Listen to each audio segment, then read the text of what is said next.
Good evening. I want to thank you for being so humble and nice, considerate to come out here and listen to what I have to say. But what I have to say is mine. It was never mine. It's ours. I never believed that I would find myself in front of an audience having to talk about a subject that we all once knew. A subject that is as old as creation. And if you want to see what I'm talking about, we have to just take a look at the zoo. The zookeeper doesn't feed the gorilla the food of the polar bear. Am I right? So how come we eat the food of everybody?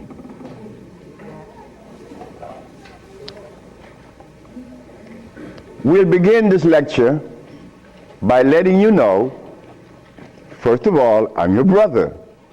No more, no less than you.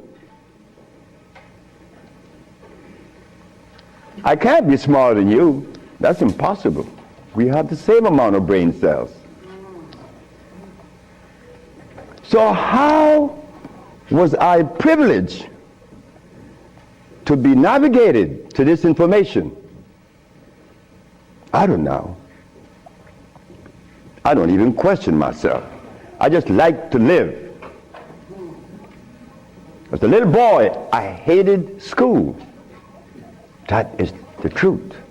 I didn't go to school. I didn't like school. I didn't like to comb my hair. I didn't like a whole lot of things. I didn't like money. I was 12 years of age. I was Seventh-day Adventist. Corby Brown. We left that afternoon from the church. It was the 13th Sabbath. I said, Kirby, how did you like the lecture? I didn't. I said, why you didn't, Kirby? Because they talk about Solomon. I want money. I said, Kirby, but when you have wisdom, you have everything. Well, I don't know what wisdom is now, nor then, but I knew that money was not my pursuit. Kirby said, I want money.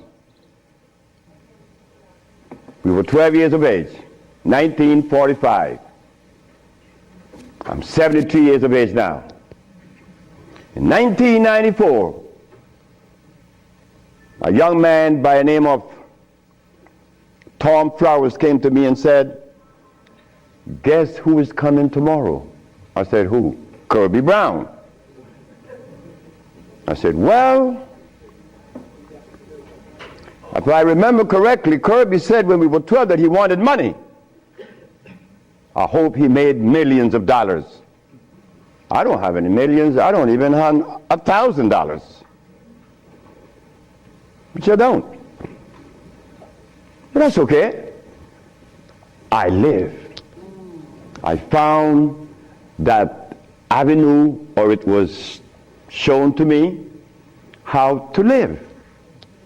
Not to read books, because everybody reads books, but yet society is deteriorating more every day. Everybody reads books. The brother called the other day on the radio and said that he asked about corn, right? Corn? He read books. He said that the text, the Kemetic text showed him that corn is good.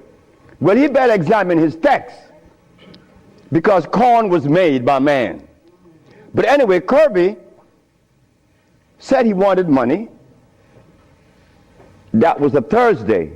Tom Flowers said, Kirby is coming tomorrow. So I said, well, if Kirby didn't make his millions, I'm going to remind him that we are alive.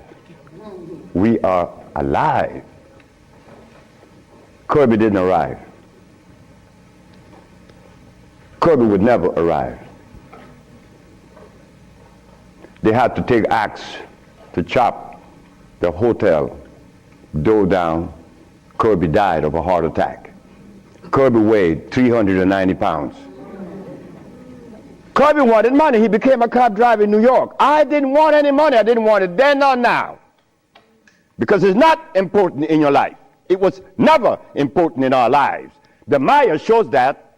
The Maya built pyramids. The Maya lived for millions of years in the jungles of Central America. No money. The Africans? How long did we live in Africa without money? Since creation. Now they tell us we need money to fight AIDS. Brothers and sisters, we are at a deficit, a tremendous deficit, a deficit that if we do not pay attention, I'm glad I did. I'm glad I did, because I remain that obedient boy that just lost his mama 4 days ago.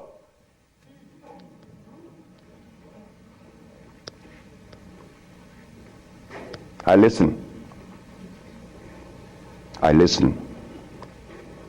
But to listen, you can't have a philosophy in your head. If you have a philosophy in your head, you cannot listen to anyone. I was there. I was a Seventh-day Adventist. I listened to no one but those things that came from the church.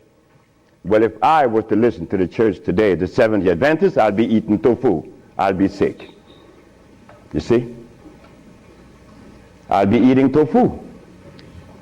If I had gone to school, I would have become a medical scientist. I wouldn't have been able to cure AIDS, because they do not.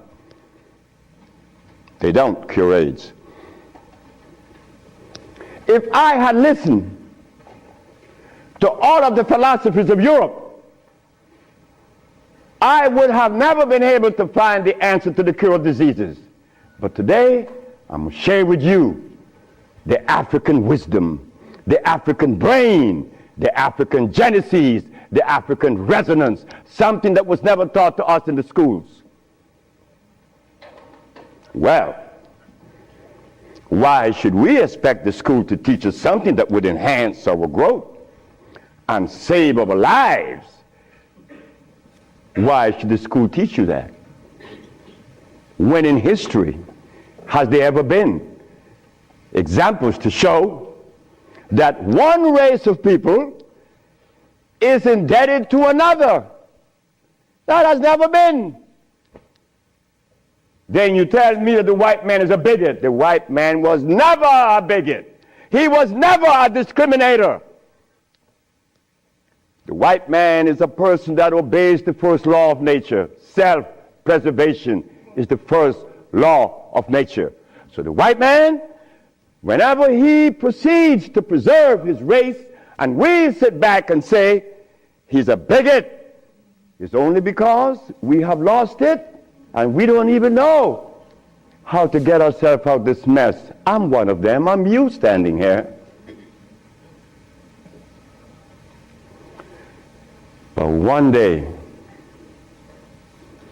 it was to be that your brother would be shown something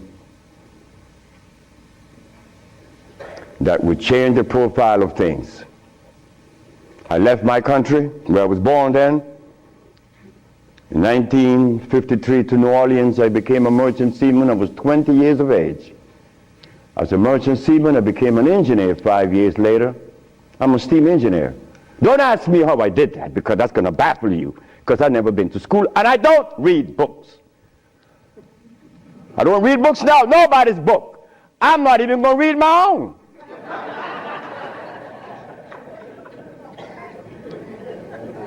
Because all the book readers come to me, asking me, how did you cure AIDS? But that's like asking the gorilla, hey man, how come you keep yourself healthy without a hospital? How come you don't have any medicines? We'll begin. I became a merchant seaman, right quick, to take you through my life. Left Honduras without going to school, became a merchant seaman, became an engineer, worked for the County of Los Angeles as an engineer. While as an engineer, the County of Los Angeles something is to happen. Something is to change my life completely. First, it was a Mexican. The Mexican said to me, "You're dying." I said, "I know." "How do you know?" "Because I fell out going to the bathroom a Sunday afternoon, and I didn't reach the bathroom. I got up off the floor. Something must have happened between there and the bathroom." But I had gone to the neurologist, the endocrinologist, the jail practitioner in Russia, in England, in Germany, in France, United States. And they were people that knows what it is about. They had the great big books on medical science. But my asthma and my diabetes, my impotence was kicking. What happened to the books? They read books. All the physicians that treated this boy read books of all kinds. Nothing happened. I goes to Mexico, and the Mexican have a goat in his house. Every 5 words it was bah, bah. And I'm looking around. The Mexican said, "The goat bothering you?" I said, "No." "You're dying because you are disobedient." Then he brought the Holy Bible. "Honor thy mother and thy father, that thy days may be long upon the land." That's in the Bible, isn't it? But how could we honor our mother and our fathers when we don't even know what they were about? You don't tell that to an elephant, to honor his mother, because when he's born, he follows his mother and watch what his mother eats. Do you and I know what our mothers ate in Africa? We don't know, yet we dialogue. We dialogue on this level of intelligence because I know Plato, I know Aristotle, I know all about Diogenes, but you don't know what your mama ate. So everything that you talk about means absolutely nothing. So you see where they have us at a deficit? That's why we need each other's. Now, when I became an engineer, the Mexican said, "Stop eating. Don't eat anything." For how long? 3 months. I said, "Are you crazy?" He said, "No, you nuts." You ask me if I'm crazy. You've been eating garbage for 30 years. You've been eating garbage. And I'm going to remove the garbage for 90 days, and you ask me if I'm crazy. What was I eating? Hog maws, chitlin, neck bones, crackling bread, Lorne in New Orleans.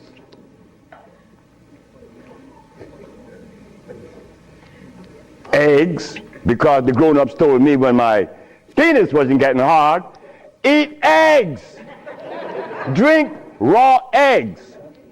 And I did, by the dozens. And nothing happened. The Mexican said, "Don't worry about it, don't eat." 90 days later, I was no longer impotent, no longer diabetic, no longer asthmatic, no longer with glasses on my eyes, and this stomach hair was 42.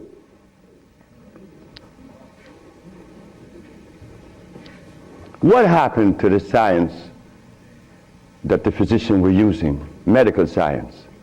It didn't work, isn't it? But it worked with me. The herbs work with me. This Bible says,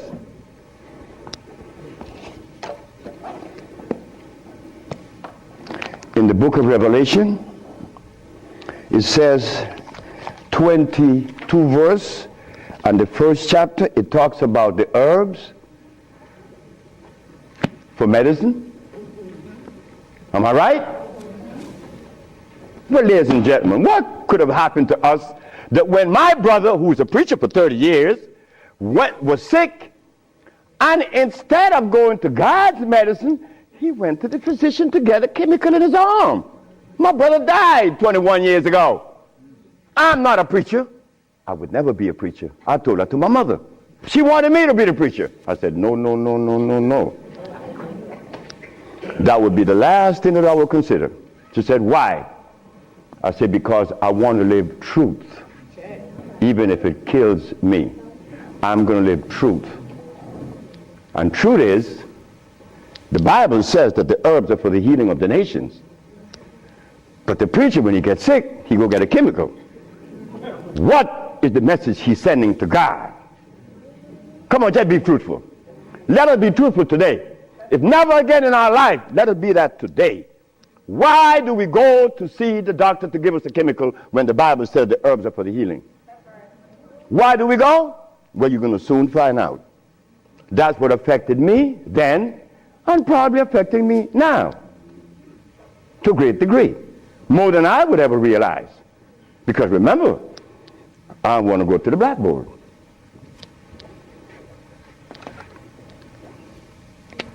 Roughly speaking, Africa.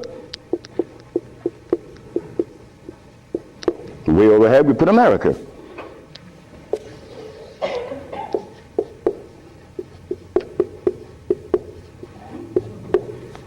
They are 4,500 miles. What happened between here and here? A lot happened.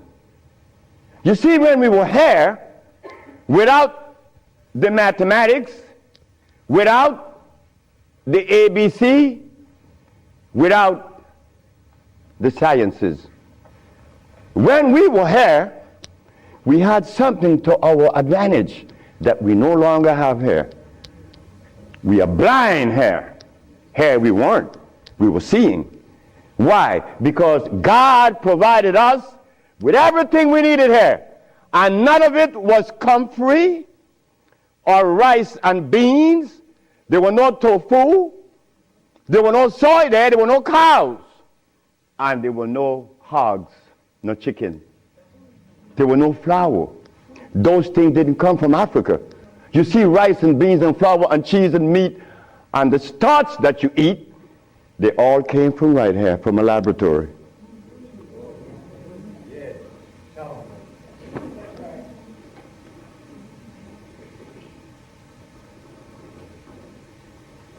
Now, for us to eat, you have to have in your big skull the understanding of biochemistry. But when we were here, we didn't have to know anything about biochemistry. Why? Because God doesn't make poisons. You see, God doesn't make carrots. Well, let me put it here. Stop the garbage. Anytime someone tells you that tofu is good for you, that someone that just gave that information to you has one eye open. But he's confident that when he tells you to eat carrots and you drink it, you have both closed. So a one-eyed man is king where everybody's blind. But the one that recommends the tofu is only half seeing. He's blind. He got one eye open only. But he doesn't know it. Example. Before we get into the real lecture, pull this out. This is how people take privileges on us. They don't care about us. They bring us information that, oh God, that's why the rest of the world laugh at us. Because they know that we have both eyes closed. Here it is. Moringa. Moringa has 23 times the iron in spinach. Spinach has iron? No, because spinach, let me take my time because there's a whole lot of information. I don't want to jog it up.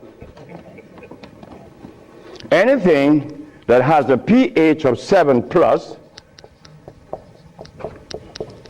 is alkali. Anything that has less 5, 4, 3, 2, 1 is acid.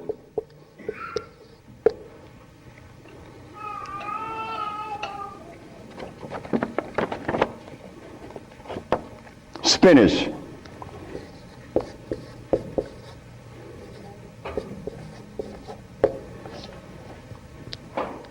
Acid.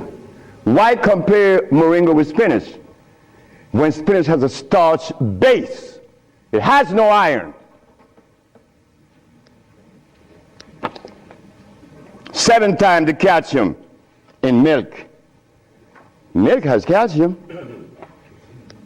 Well, I stopped drinking milk 42 years ago, and I could fall on my knees. You drink milk with moringa, because they said to mix it with milk and some pages hair, you're not going to fall on your knees at 73. You're going to leave your knees down there. 11 times vitamin A that you find in carrots. Carrots has vitamin A. Carrots belongs on the acid side of life.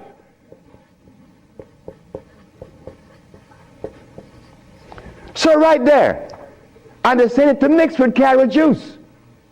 Why would they do that? Then up here, they talk about the Ayurvedic system of medicine recommends moringa. The Ayurvedic is Indian. The Ayurvedic system of medicine recommends cow milk.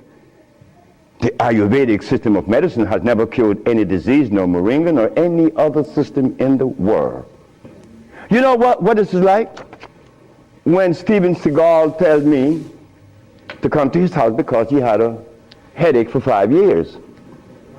Well, I knew why the headache was in his head. It was removed in less than 10 minutes. He had the bottle and said, "This bottle is powerful." I said, "Yeah, powerful, huh?" He said, "Yeah, the headache is gone." You know, he's a Dalai Lama, right? He wanted me to go to Kathmandu. Kathmandu? I'm going to go to Kathmandu. To do what? Talk to lamas. Lamas for what? What am I going to talk to lamas for? They couldn't cure your headache that you had for 5 years. The lamas need to come and see me, not me, the lama. But since we were compromised, we left all our food in Africa. You and I don't even know what we ate in Africa. So don't even go there. But we have the opportunity because one of your brothers happened not to go to school and look outside of the paradigm of school and found something altogether different. And what did I find?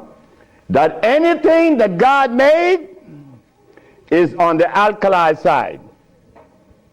Why? The molecular structure is complete.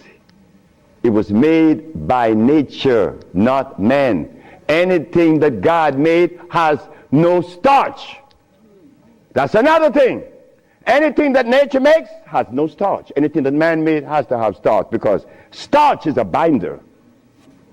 To titrate two unequal chemicals, you have to use a starch. Starch is not a food. Starch is a chemical. And what have we been eating since they took us away from Africa? Starch and blood.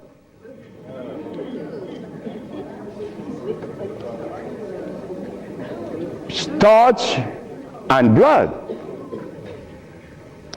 We didn't eat blood in Africa. Gorilla doesn't eat blood. He eats leaves and berries. But gorillas are sane. They listen to each other and they have a society well put together. Well, Sebi, when he became the engineer and he found out that the pH value of things had a lot to do with healing and the properties that's to be used, I was happy. I used to run home. Guess what I found? I found that the herb that everybody's talking about is acid. And everybody's using it. What herb is that? Comfrey. She said, what? I said, yes, it's on the acid side. And so is rose hips, enchilesia. What about golden seal? That's right, golden seal was made.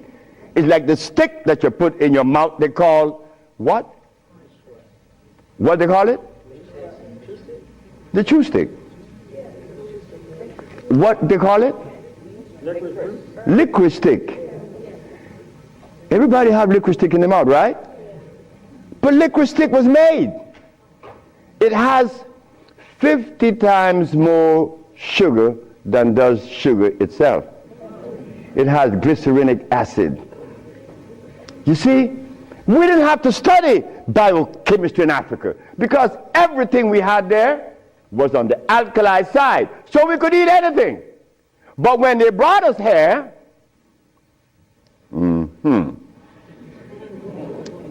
put some clothes on now.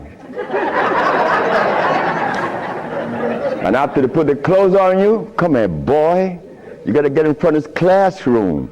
You have to learn this ABC stuff. But hold it now. Gorillas doesn't take their cubs to be trained by polar bears. Gorillas train her own cubs. The gorilla way. But no, you and I, our parents couldn't do better. They had to take us to the school because they wanted to save us, protect us, because that's mother. Mother doesn't want child to suffer. So mother was shown that if child didn't go to school, they'd be illiterate, and the society is made up where you must go to school if you want to buy a Mercedes. But in our society, school, what you mean by school? We don't have such animal. We build things. And those who've been to school can't even build the pyramids today. Not in Honduras, not to mention the pyramids in Mexico. They're 4 times the size of the pyramids in Egypt. Oh yes. I know Ben joking, I didn't talk about that. But that's okay. Because he need help like I need help. We all need help. So the school that we thought was going to be so equitable, so useful, has become a deterrent. Because those that have been to school doesn't cure anything. How did I learn and I didn't go to school? Easy.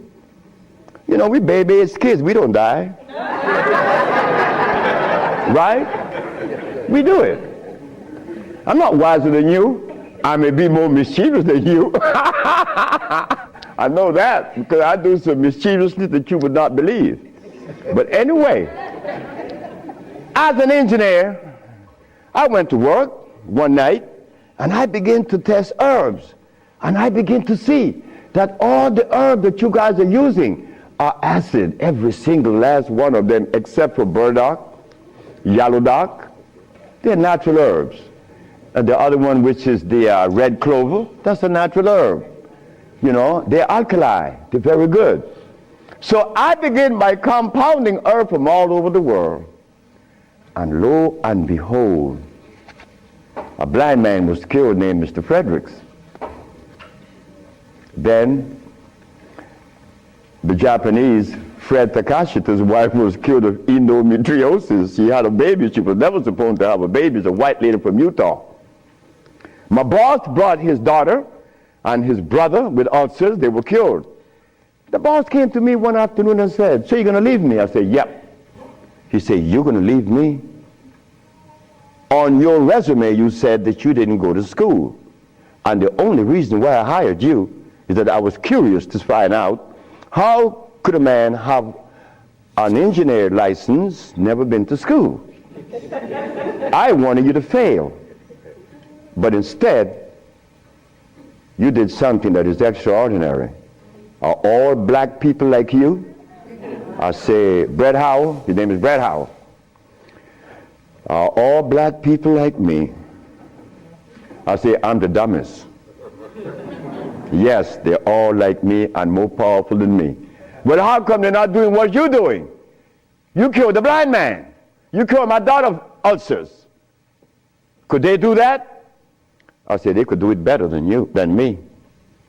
But why aren't they doing it? Because they're afraid of you. I'm not afraid of God. I'm not afraid of the devil.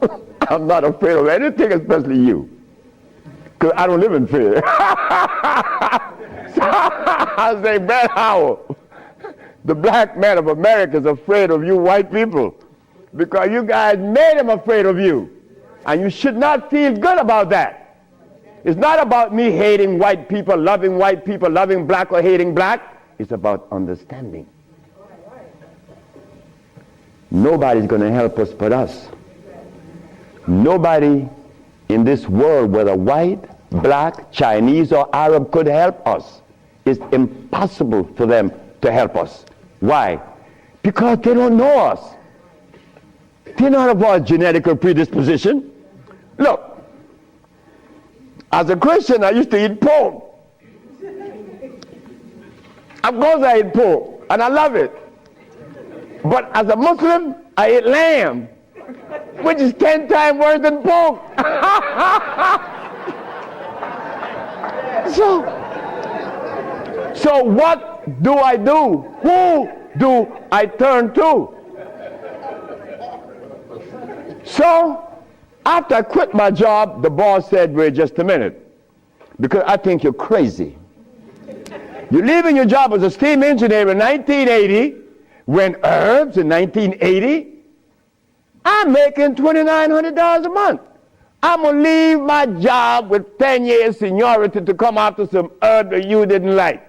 Why did I do this? I had to do it. It wasn't that I could see that far. I can't see beyond my nose. Talk about years ahead. But I had to quit my job. And I had to question myself, why am I doing this? But I did. And 1980, the boss is looking at TV, 1987, on the 10th day of February, and he see CNN, Alfredo Bowman, a.k.a. Dr. Sebi, is arrested for practicing medicine without a license, selling product approved by the FDA, and claiming to cure AIDS and other diseases, which is a fraudulent claim. The boss saw that. The boss' wife is in the bathroom because he told me the story himself. He called her out, come and see the man that's arrested. If he says he cure AIDS, I know he cure AIDS, because Bret Howard knew that I would never compromise myself to a lie. When I talk, I know what I said is the truth, but I also know that in America, you could also be dead right.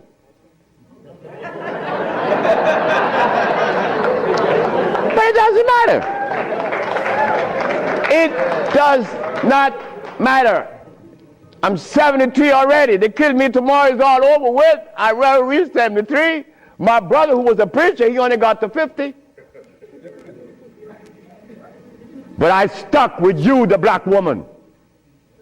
That was my success. You, the black woman. I always kept my eyes on you. Nobody else, not the maid, because I'm one. We don't do nothing. We can't do anything. We need you. Because it is you that held our hand. It is you that breastfed us. My mother breastfed me for only 4 years. But that was sufficient.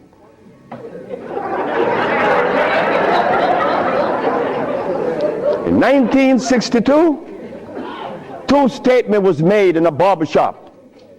1640 Claiborne Avenue, New Orleans, Louisiana. Timothy Barbershop. Tim Barbershop. Ernest Moriel walked in there when he was a lawyer. And every time Ernest came in the barbershop, we used to jump on Moriel. I mean, we used to kick him around the place. Moriel said, you see you niggas? One day, I'm going to become mayor. And I'm going to remember you, Alfredo. That's me. The big mouth. I'm going to have you in jail. Ernest became the mayor of New Orleans. I was in Los Angeles, and the most hurting thing in my life was when I heard that Moriel had passed with asthma, a disease that I used to suffer with, that I was cured of in Mexico, and that I have addressed so many times. Moriel died. Ernest Moriel. Then another statement was made by me in that same barbershop. I said that I would give the black woman a gift.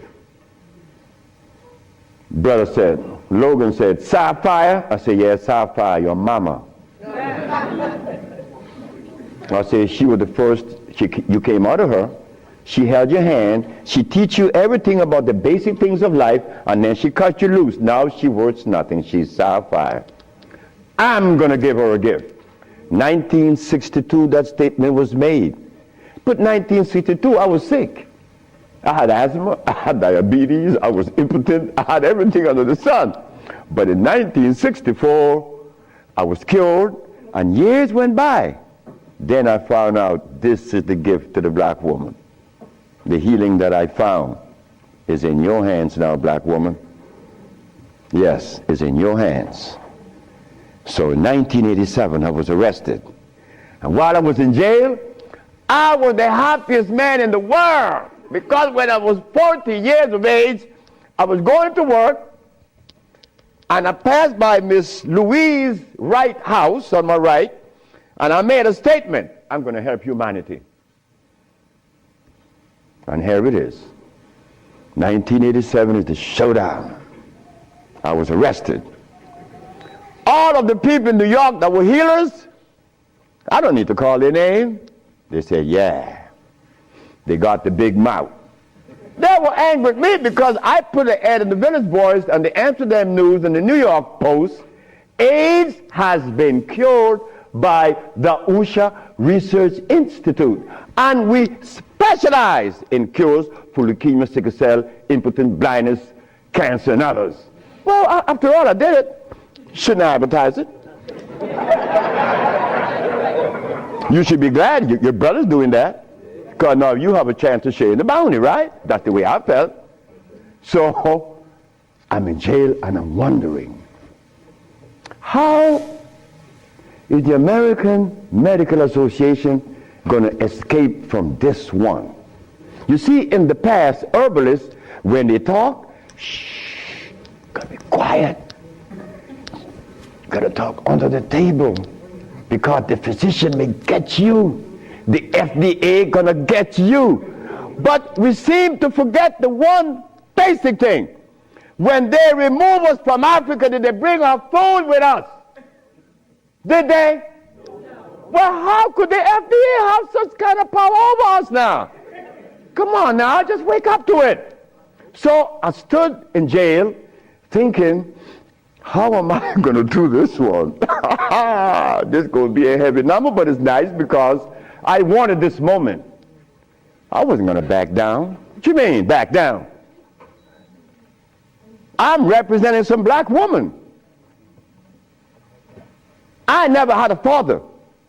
I never had a man in my confines to tell me something. No, I never had a stepdaddy.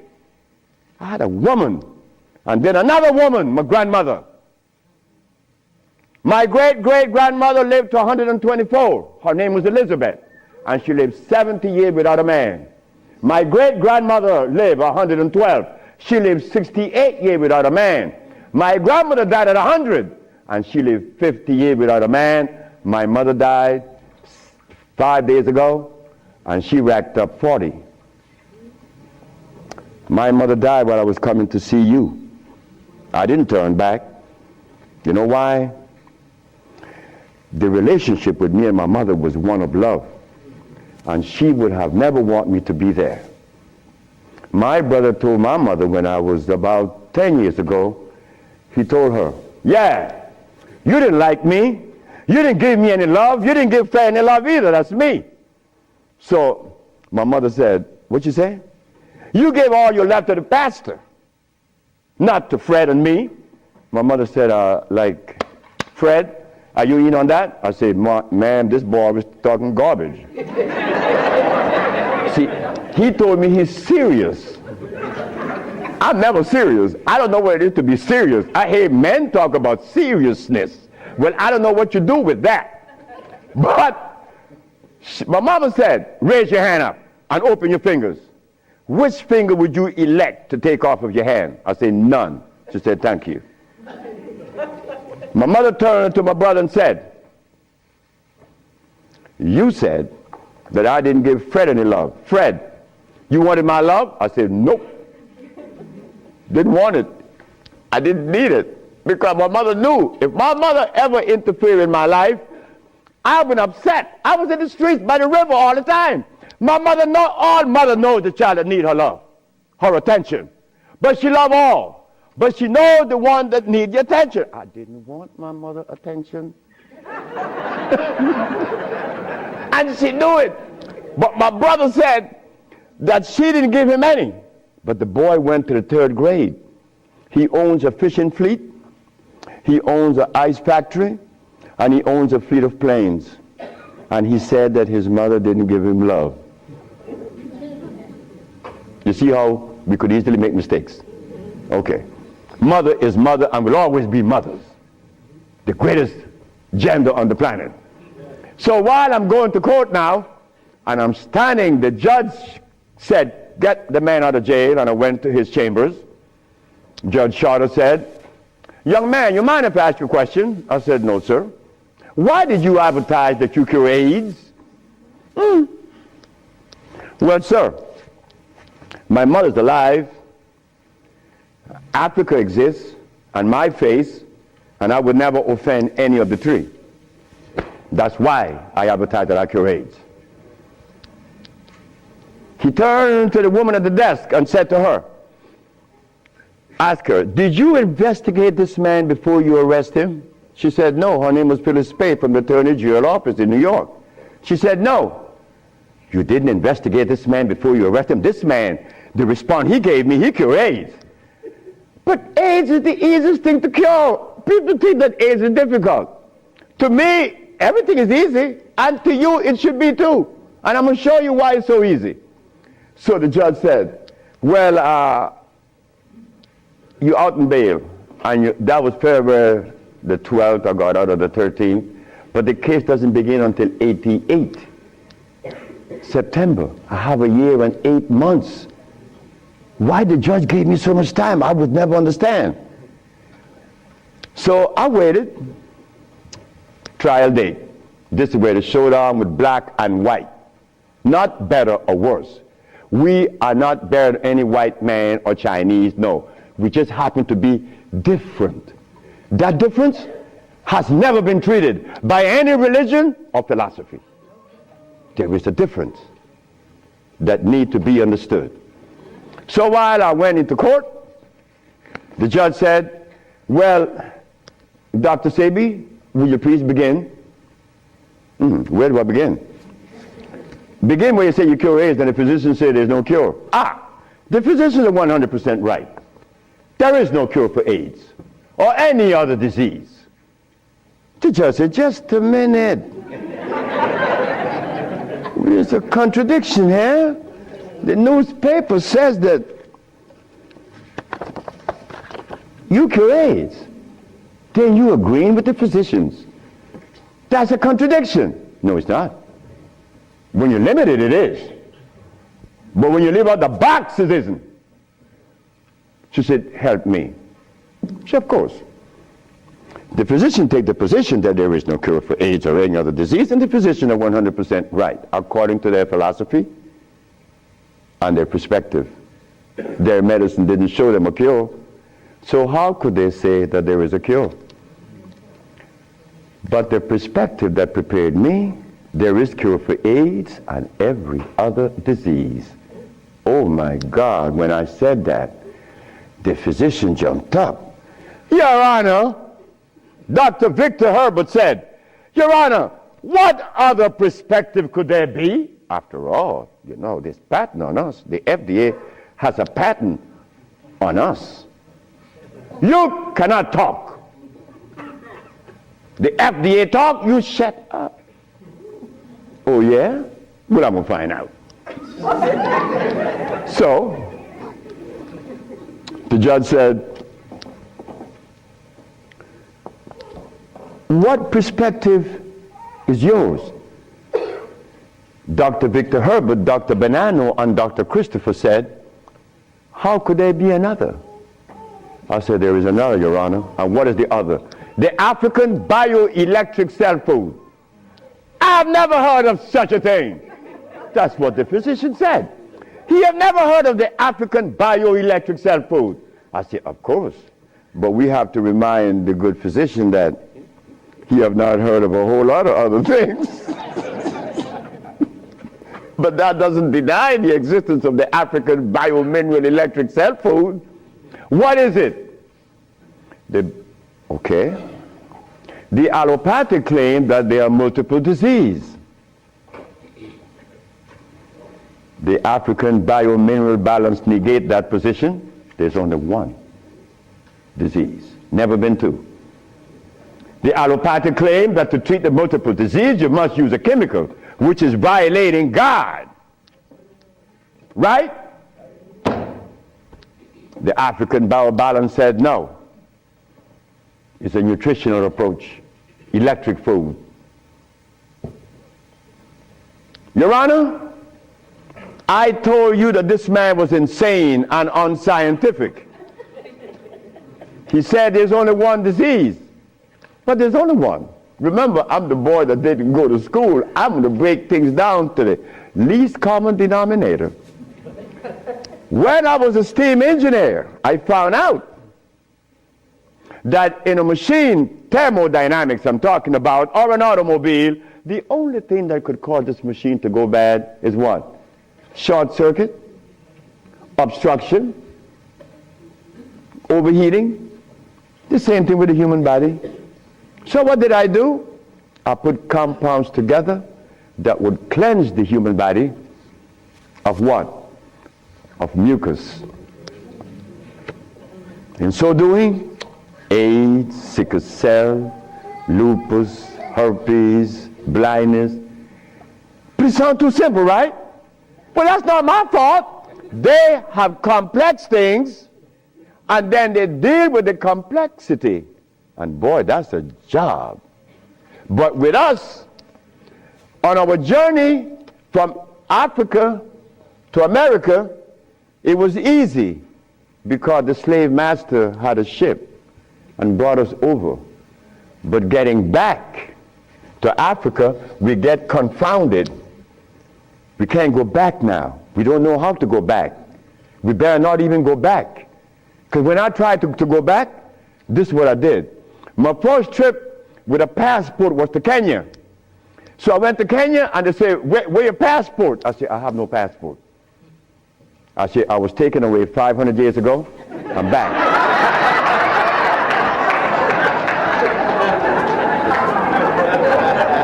When I left, I didn't have any passport. So why are you asking me for a passport now? Is a passport African? Put him one side. They put me one side and sent me back out. But you think that was bad? That was bad. Wait. May I have that? I go to Africa. I go with my wife and I said, well, boy, I'm happy. Girl, we're going to liberate Africa. We're going to do something for mother country. I go and I saw Dr. Parinyatwa in Zimbabwe. I said, Dr. Parinyatwa, I think your problems are over with. Not only Zimbabwe, all of Africa. Here is Hospital Vicente di Antoni, is an Italian hospital.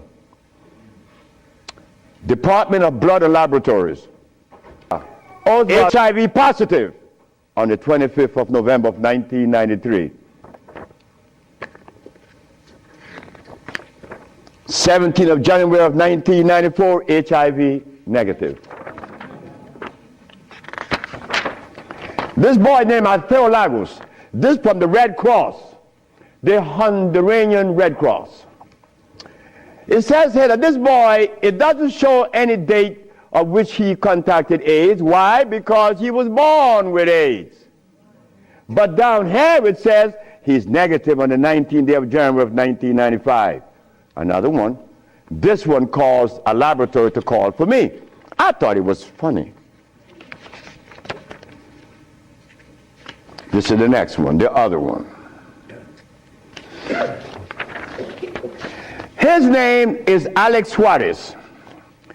On the second day of January, this boy of August, he found himself with HIV positive.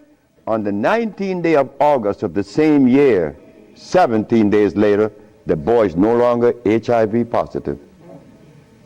So they called me for what? I don't know. Because I know they're not going to change it.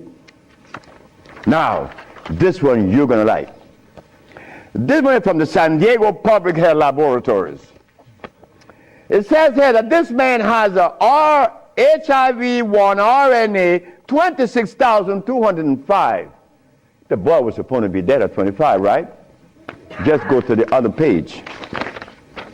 6 months later, he's less than 400. He was killed at 15. So anybody want to read it? Because I could be lying, because that's the way we think. But here it is. No, that's possible. I could be lying. Here, young lady. So, curing AIDS, brother and sister, look, that's the easiest thing for niggas to do. We could do more than that. Curing AIDS, to them is big thing. To us, it's nothing. You understand? But now, here is where this little culprit comes in. Where did I put it? The blood, no, no good. Here it is.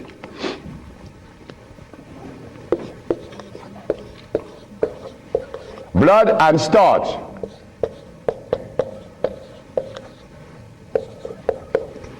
Blood and starch. Blood and starch is going to prevent you from doing what the ants does for each other. Ants, when it's getting ready to rain, you know what they do? All the black ants, they begin to do what? Cut the leaves and take them to their little nests. Ants doesn't eat leaves. They eat the mycelia that grows on the leaves with the temperature. They are farmers, but they provide when it rains. Red ants does the same. But we black people, we can't do that. Because when your brother showed the world that he cured AIDS, why didn't the African countries jump on it? All the African people eat is blood and starch, nothing else. But that is the Africa that you and I dream about. The Africa that we want to save. The Africa that we all love. I found out that there is no president in Africa that is interested in the cure for AIDS. Not one. No, I'm sorry. Only one. I'm not going to name the country because I may jeopardize the country. Because the one thing I learned, that when you begin to talk favorable about a country or individual, they're going to soon get him. That is a fact. So I cannot talk about the country that said to Dr. Sebi, Dr. Sebi, whenever you want to return to Africa and begin this new empire, you have 5,000 acres of land and 6 hot springs. I don't need anything else. Hot springs? 5 hot springs with 5,000 acres of land? We could grow food. We could make the best dress.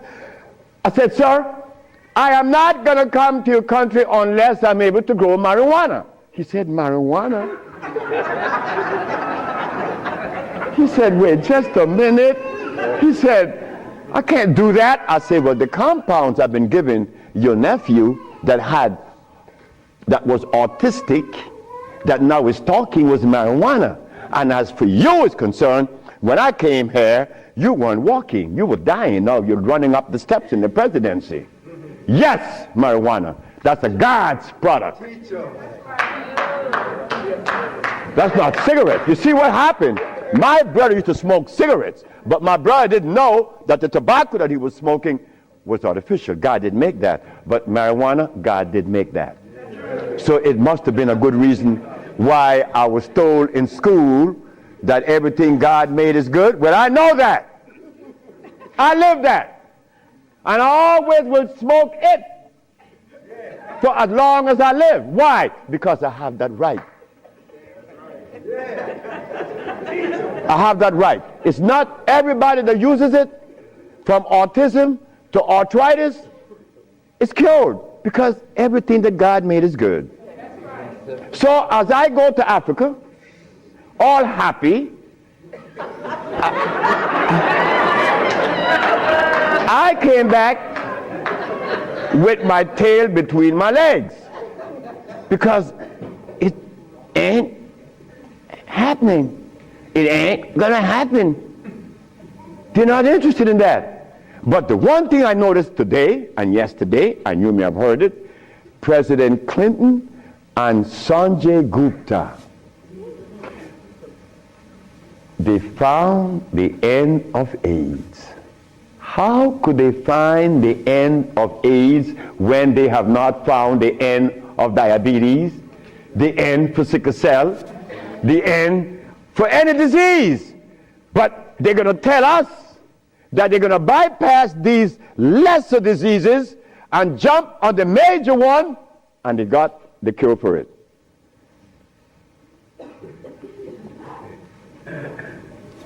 I got documents to substantiate that I cure AIDS, right? So what's up? What's up? Well, I'm going to show you what's up. When I was in Zimbabwe, the Department of Health said, why do you come to us saying that you could help us? And your leaders in America didn't help you. My leaders in America? What do you mean by that? They mentioned Minister Farrakhan. I said, just a minute. I don't follow any man. I follow women. And I don't follow sick people. Because if I follow sick people, then I got to be sicker. I go to Brazil. They say, why don't you, if your leaders didn't help you, why should we? I say, my leaders, again, they brought these leaders in front of me. And they mentioned something like Al Sharpton and Jesse Jackson. I said, oh God. I said, why you all ask me about these people? I never knew of Jesse Jackson or Al Sharpton or Oprah Winfrey promoting something that is equitable and good for the black community. That's never been. What they could do is march. That I know. But why do you ask me about it? I'm asking you, why can't you incorporate this in your repertoire? You said me, I have no leaders. My leader's my mama.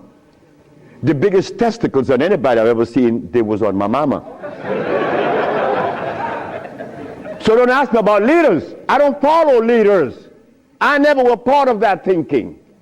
I don't need anyone to lead me someplace. So now I'm asking you, what do we do now? I cure AIDS. Are you going to call Oprah? You don't need to. She could advertise 1 million pieces, broken pieces, right? But that's fine. But she cannot advertise the cure for humanity. But there's one little dude that got himself in trouble. And he was totally unaware of what was going to happen.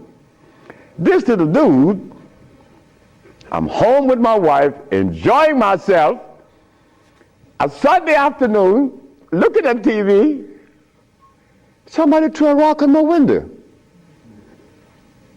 It's Randy Jackson. What did you want? My brother want to see you. Your brother? Michael? Okay. I went. Well, he's sick as hell. Well, I treated him, and he got cured. He saw it, and he was encouraged to take me to the Rayburn building on Capitol Hill. Oh my God. This is going to really confound you. Michael Jackson took me to the Rayburn building on Capitol Hill on the 31st day of March. March. It was March, 31st day of March of 2004. I said, why are you taking me there? Because you cure AIDS. I said, but what makes you think that they are interested in that? What makes you think that the world is interested? I don't care if it's any country in the world, they are not interested. Especially Africa. They were never interested. AIDS isn't killing Africa.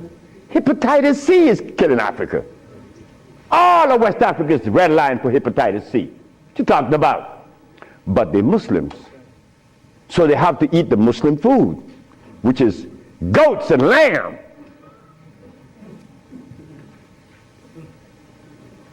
Go tell them that the Arabs played a trick on their brain. You cannot do that. Me, I remain the son of the jungle woman. The jungle woman that didn't have any clothes on. Yeah, I am her son. I stuck with her and she liberated me. You have to hear this. One morning, I woke up and I heard the music that was playing. You know how you turn your radio on and you're sleeping, but the music on the radio would influence you, and you dream that you're seeing the artist is playing, right? You have had that happen to you. This morning, I'm listening to John Coltrane. 4 o'clock in the morning on channel 850 on the TV. I'm sleeping, and I'm hearing John Coltrane playing Interstellar Space. But then something was happening while this music was playing. I was looking at a black woman doing this from behind a tree. I woke up, and I didn't know how to interpret that dream. But then I was leaving that morning for Los Angeles. As I got to the airport, the governor was there. The governor said, "That's him. That's the man that cured Alcida of leukemia. That's the man I'm talking about." The governor had a lot of people around him. So I went. I was leaving for Los Angeles. He was leaving for the capital. He didn't know that we were going to meet that morning. So they was talking to me and asking me questions. Finally, 2 men that were standing away from me, they were white men from the United States. They came up to me and said, "Well, we have heard of your miracle cures." I said, "Sir, I don't even know what a miracle is, especially perform one. I just happen to cure leukemia. That's not a miracle. To you it may be. Because your school of thought have you to believe that curing these diseases is one great big feat. No, it's simple common sense. I'm an African. Now this is where the naked woman is going to come out. They said to me, "We have heard of your miracle cures, but have you been saved?" You see? Right there, I consider that an imposition. Why do you take the liberty to believe that I'm one of those that have accepted your philosophy that I have to be saved? I say, from what?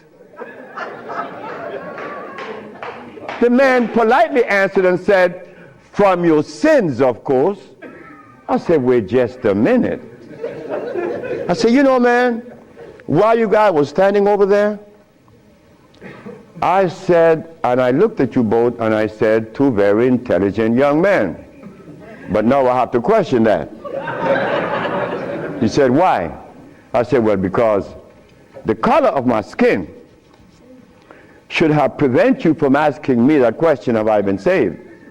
He said, "What does the color of your skin have to do with anything?" I say, "It has to do with everything. I am the son of a woman that was taken away from the forest of Africa. To begin with, she didn't have any clothes on. But she didn't have any alcohol. And she didn't have any prostitution. And she didn't have any supermarkets. And she didn't have a hospital. And she didn't need anything that God didn't make. And she didn't have any money. So all these things constitute sin. So my mother in the jungles was sinless. How did I become sinful?" You cut it out. You stop that. We have to begin to change our diet, because this diet here of blood and starch is all we eat. That is all we eat.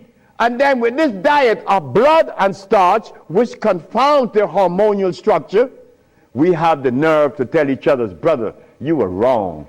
I'm wrong. I mean, where did you get that from? I'm wrong. You've been eating blood and starch, and you're going to tell me I'm wrong.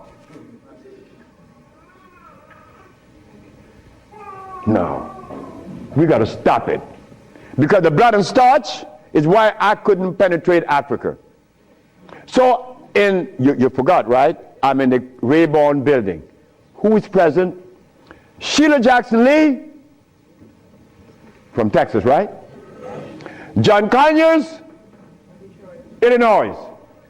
Or Detroit? Jesse Jackson Jr. from the House of Appropriation. Our most beloved President Bush. No, we have to give him credit. And no African government ever given me the privilege to practice herbology. Bush did.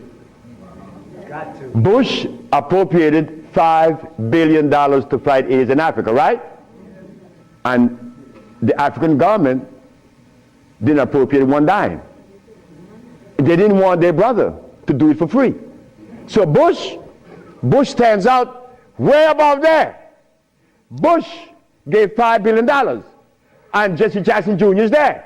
So when I go to the podium and I say, fellas, y'all don't have to look for the cure of AIDS anymore. Here it is. Jesse Jackson Jr. did this.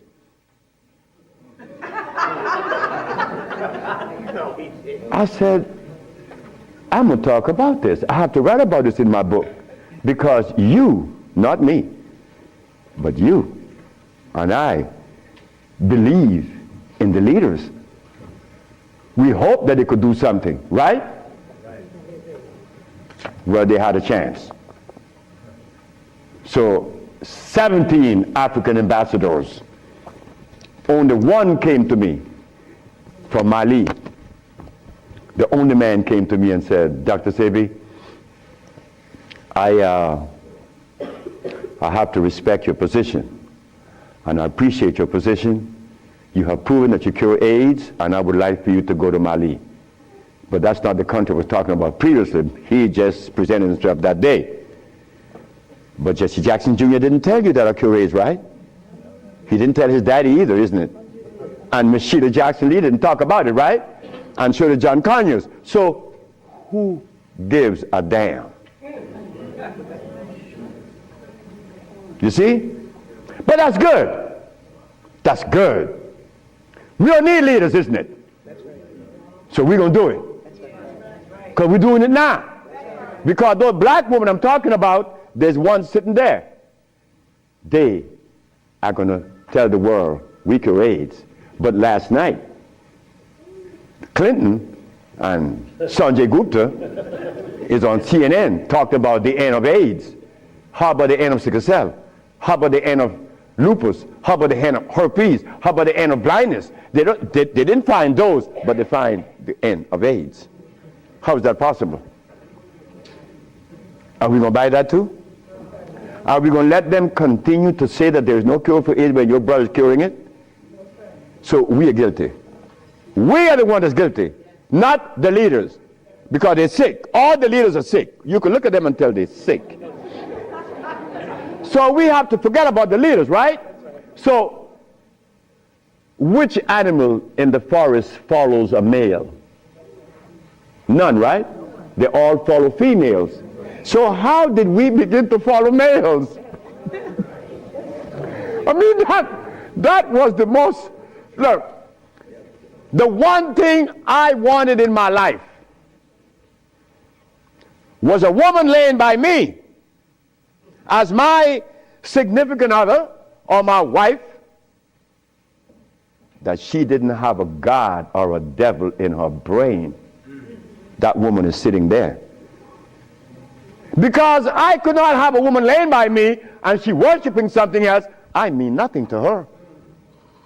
No, you worship you. That's who you worship. That's who we worship in the forest. And we were doing quite well because none of us, her children, could talk about how long did our parents live in the forest of Africa? You don't know. For millions of years since creation. Did we have money? We live a perpetual vacation. Now I gotta wear this stupid suit on. When I didn't have to wear any clothes. But now just to live, I have to have a $15,000 suit on, a $5,000 shoes. I have to have all kind of stuff on me. And then I qualify. I qualified. Do you have a master's degree? Man, I didn't go to school. Oh, put him aside.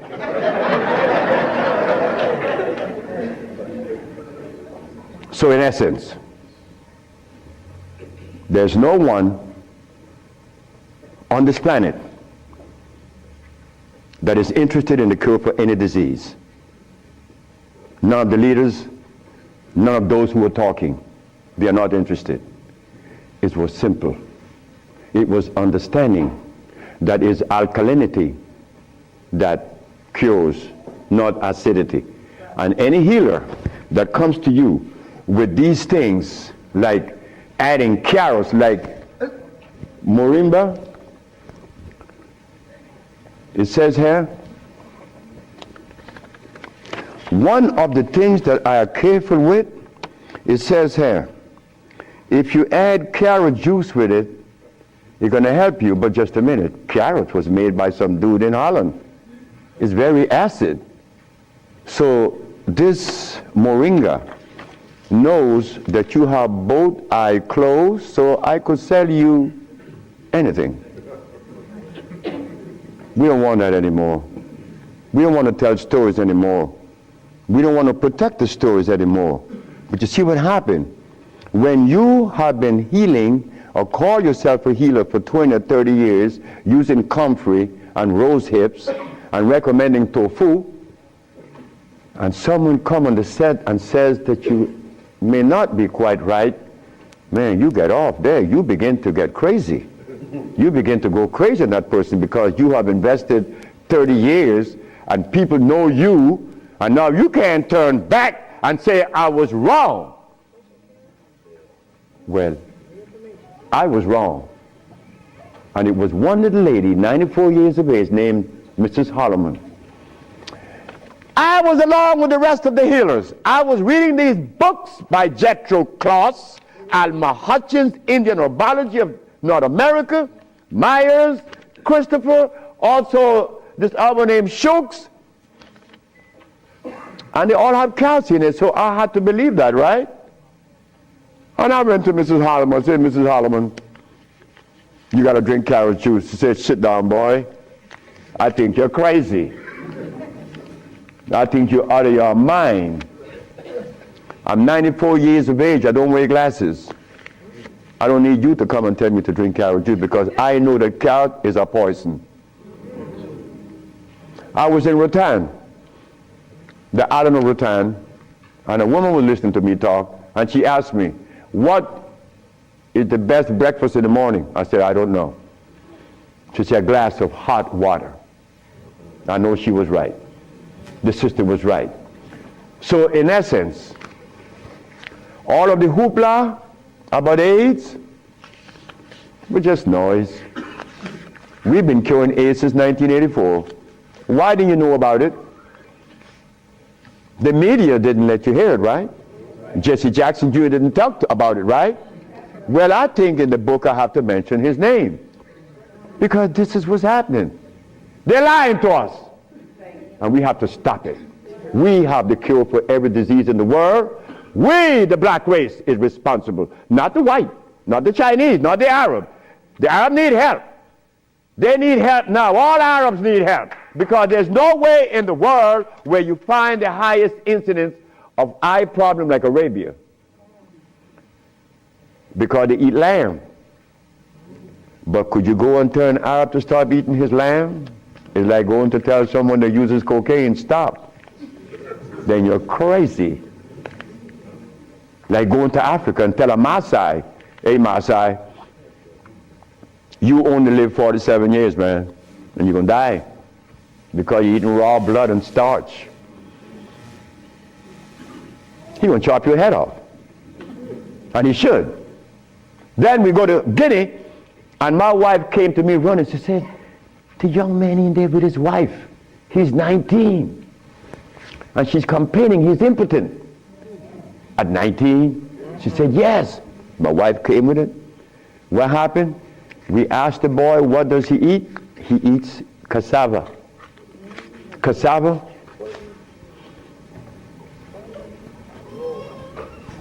We say raw? Yes. Go to Guinea. It's a what? Cassava.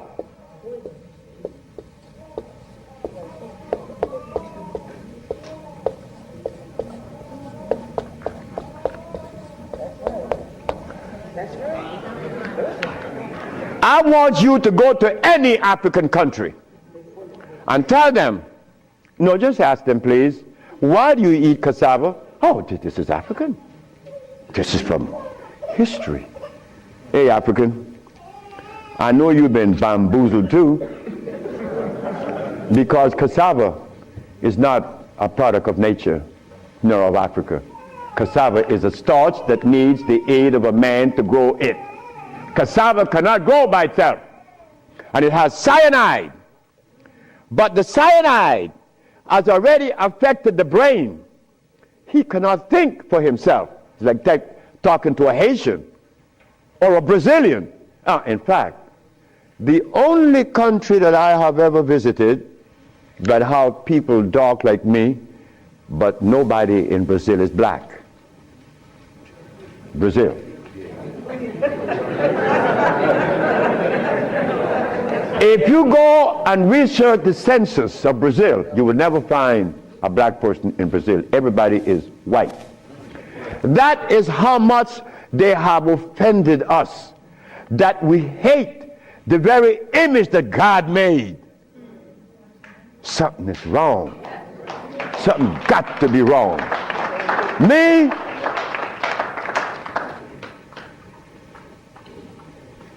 I was a very good Christian, and a very good Muslim, a very good Buddha.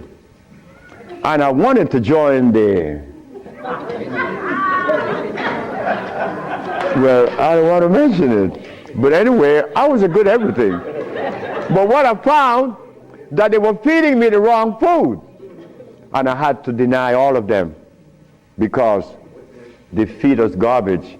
There isn't a religion in the world that have fed the black race in America or anywhere in the world the food that is consistent with their cellular predisposition. So if you, my religion, is feeding me the wrong food, then what is the message you are sending? It's like putting gasoline in a diesel car. You would not get to South Philly. No, you're not. It's not going to run right. But we're eating starch and blood, and we want a dialogue. Dialogue based on what? I mean, come on now. We are the remnants of what world? Let us try to bring it back. We can't challenge each other's. The only thing we have to offer each other's now is love. But to get to that point, a sister told me the other day, because I made a statement in the church, a brave woman stood up and asked me, Dr. Sebi, what have you learned from the entity that you are forwarding to us now? What have you learned from it? I learned to kiss everybody's butt. And I meant that. It came out that way in the church. Well, I had to give it that way, because that is the way it came to my brain. I kiss everybody's butt. It's easy. You see, it makes it easy. When you start kicking it, somebody's going to do something to you. And when you start kissing it, they reward you. So this sister came to me, and she was very smart. She said, do you literally? I said, drop your panties.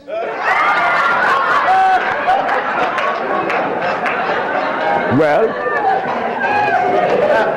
I came out of a woman's vagina. I could kiss her rear end. That's easy, isn't it? Is it easy?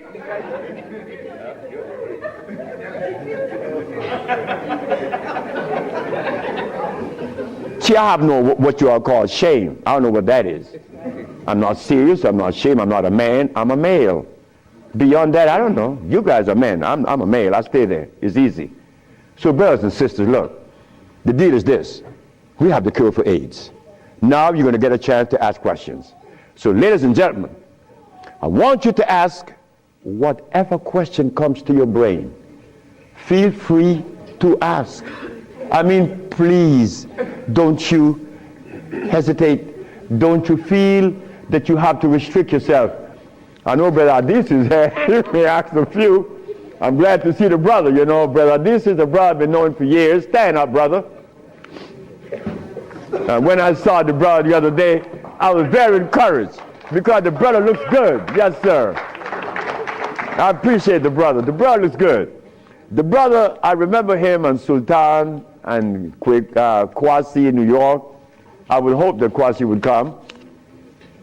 And a bunch of other brothers. It was a bunch of us brothers. We were in love. New York was, look, we were in love. There was a love that we used to share that was so nice, so warm. But none of us, or all of us, understood that we couldn't follow anybody. Because if you start following one, you have to dislike the other group. But I'm a black man. I have to love everybody. I have to love Muslims. I have to love Buddhists. I have to love Christians. So if I have to love everybody, then I'm going to make it easy. I ain't joining nobody. Because I have to love everybody anyway. So it makes it easy. So now we go to the question. The sister and then you, another, yes. Good afternoon. Is it necessary to circumcise the male child? Again, sit down. The sister asked, is it necessary to circumcise the boy, the male child? Well, who started that?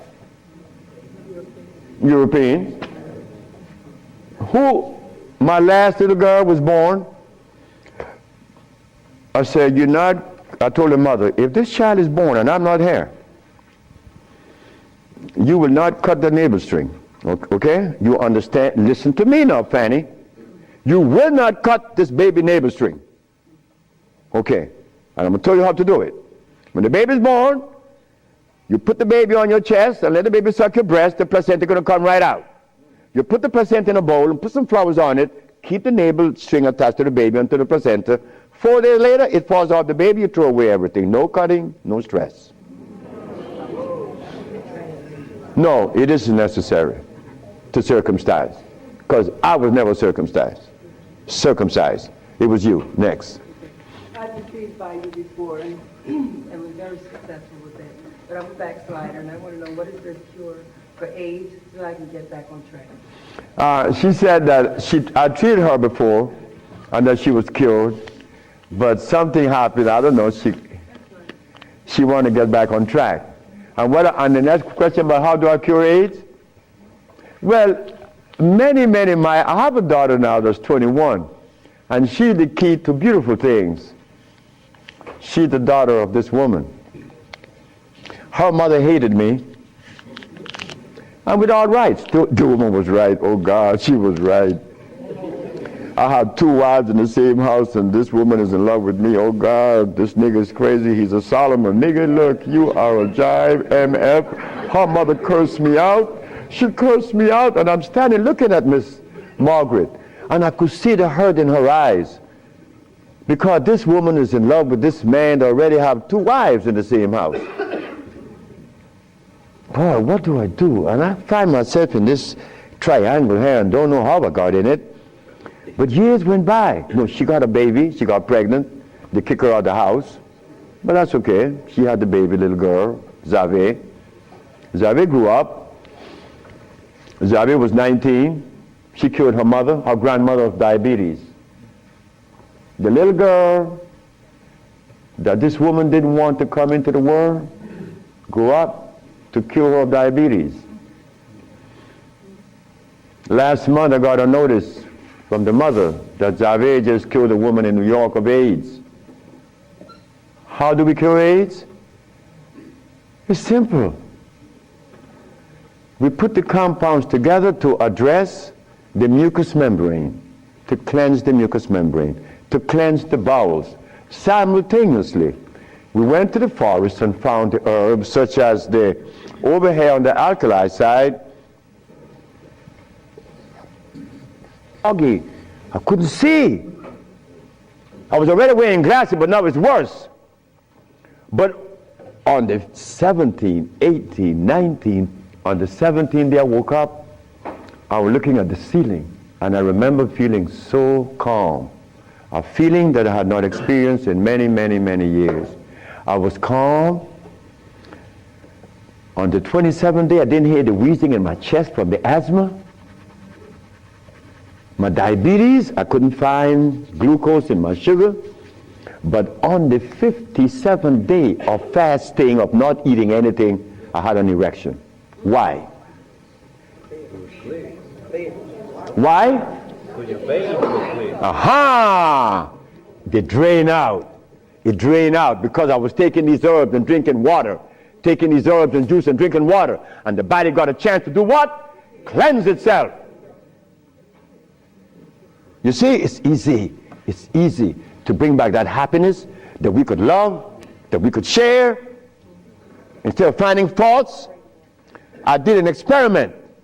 The lady said that her family had Alzheimer's. Well, I live in Honduras, among a group named Garifunas. Anybody here from Honduras?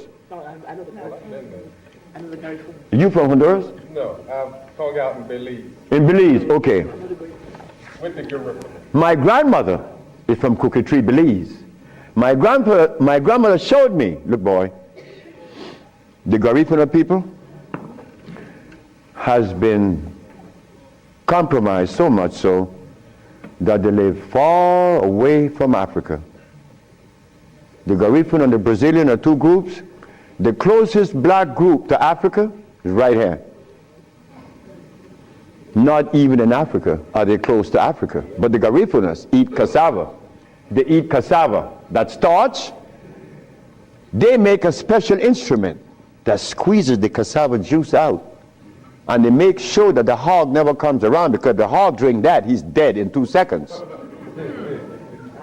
The Garifuna people eat cassava, but they begin to talk to themselves around 40. And you could hear them, no, I'm not going to, this woman think I'm crazy. No, I'm not going to do that. And who's he talking to? He's talking to himself. They are a victim. They become impotent very young. But when you see them young, they're black, and shiny. And they're active, and they play these drums. But by the time they get to 40, the Garifuna has diabetes. He's impotent.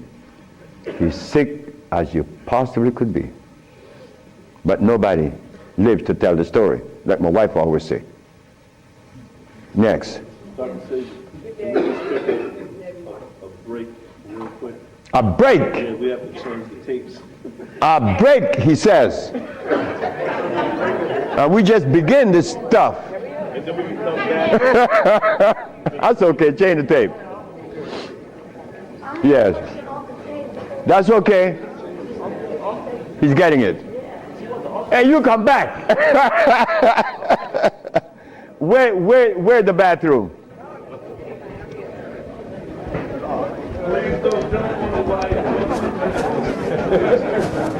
Hey. To run to the bathroom. Yes, sir. Run away from me, Dr. Yes, sir. A long time no see. Where you come from, girl? How did you? I can't believe you're still around, man. What you mean? What's going on? I'm only 72 years I old. thought you was in Honduras and that was it. Oh And no! moved Wait, to let me go Africa to and the. that was Wait, it? I'm gonna talk to you. Where's the bathroom?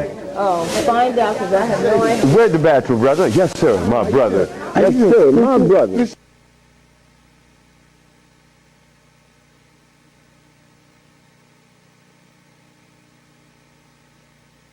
Empty. Distilled water has a pH of 7. It's neither alkali nor acid. So it will hurt you. So water has to be what? Spring. What is the advantage of spring water? It has all of the minerals. Scientists have recorded how many? 102. But let me tell you all something about that 102 scale. I went to Africa, to Guinea, and I went to a village named Fulamori.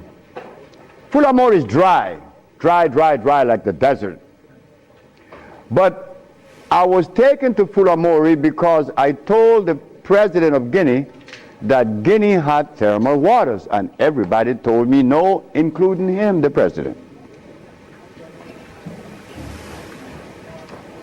I say, Mr. Sacco, I'm very sorry, but I know that Guinea has thermal waters. He say, I am the president, and I'm from Guinea. You came from California. You don't know what's in. Sir, Guinea has thermal waters. How do you know?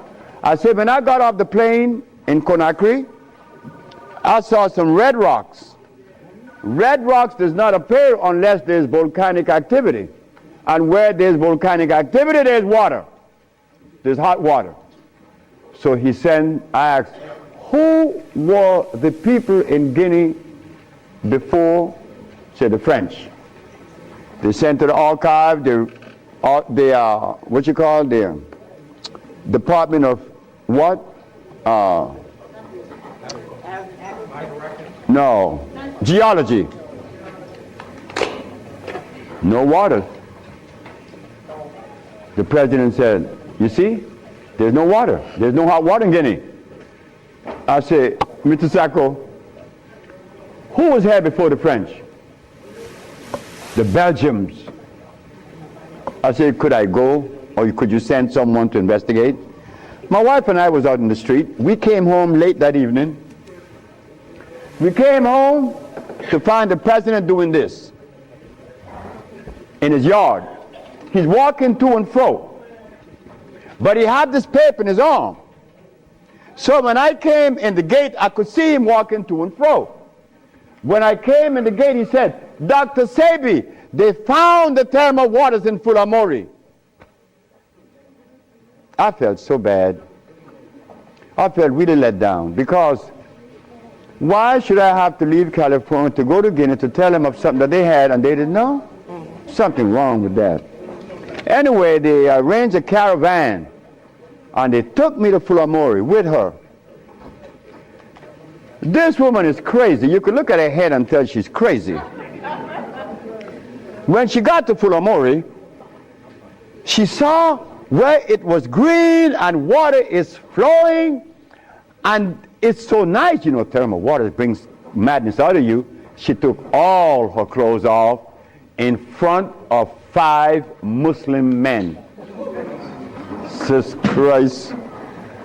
Her and another African woman got completely natural naked, as you all call it, and jumped in the water. We began to drink the water. When I took the cup and started drinking the water, Dr. Fadiga, Dr. Diaby, and Dr. Camara, these are doctors from Guinea, very humble brothers. They screamed out, Dr. Sebi, what are you doing? I said, I'm drinking water. When the secretary to the president heard that I was drinking the water at Fulamori, he said, you tell Dr. Sebi to fill a 5-gallon can and bring to me. Nobody would go around that water. This is in Fulamori. Listen carefully. Fulamori.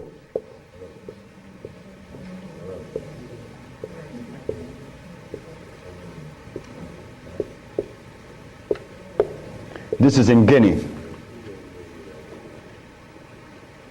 When I got there, the guide asked me, how do you know these waters was here? I say, rocks at the airport. Rocks talk? I say, yes, they have tongue. If you know how to interpret their language.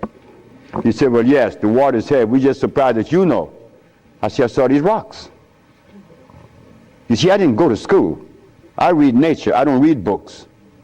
So when we came back from the waters, you know, we drank the water, we bathed in it, we ate the plant that was growing in it, which is the blue vervain was growing in it, and also other plants that we recognize.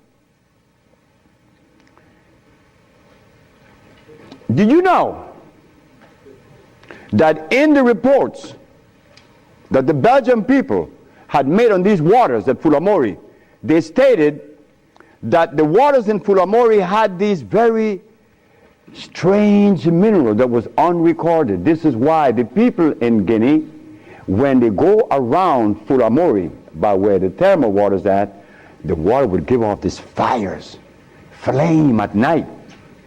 Well, sure, they're loaded with electricity. When I start drinking it, then everybody want to drink. But prior to that, nobody went there, not even close, because there is nobody in the world that is as spooky as an African. An African believes in ghosts. He believes in voodoo. He believes in witchcraft. He believes in all the nonsense that doesn't help. But they eat cassava. They call it gari in Nigeria. So, an old man came to Matun and said, Matun, my grandfather told me that one day a man would come to Guinea and teach them the use of these waters. And your husband, Dr. Sebi, we suspect is that person. So you will be back. Listen carefully. In Fulamori, they have to dig down in a well to get water, but well water is dangerous because it has too much calcium in it. It would clog your kidneys. Your kidneys become a filter instead of the soil. You have to drink water on top of the soil. Nature has filtered it, now you drink it. But if you go down, it's dangerous. But here in Fulamori, just 8 kilometers out of the village, there is these waters. And there's plenty of it, but they're scared. They're full of fear. So when the president saw that I knew something about thermal waters, and he saw this,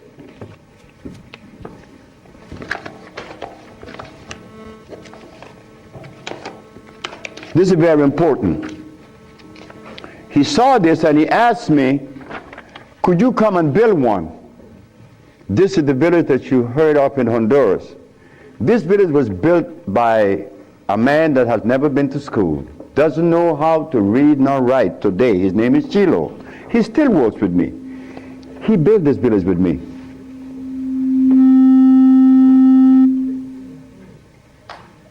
When the president saw this, he said, could you build a healing village like this in Guinea? I said, yes.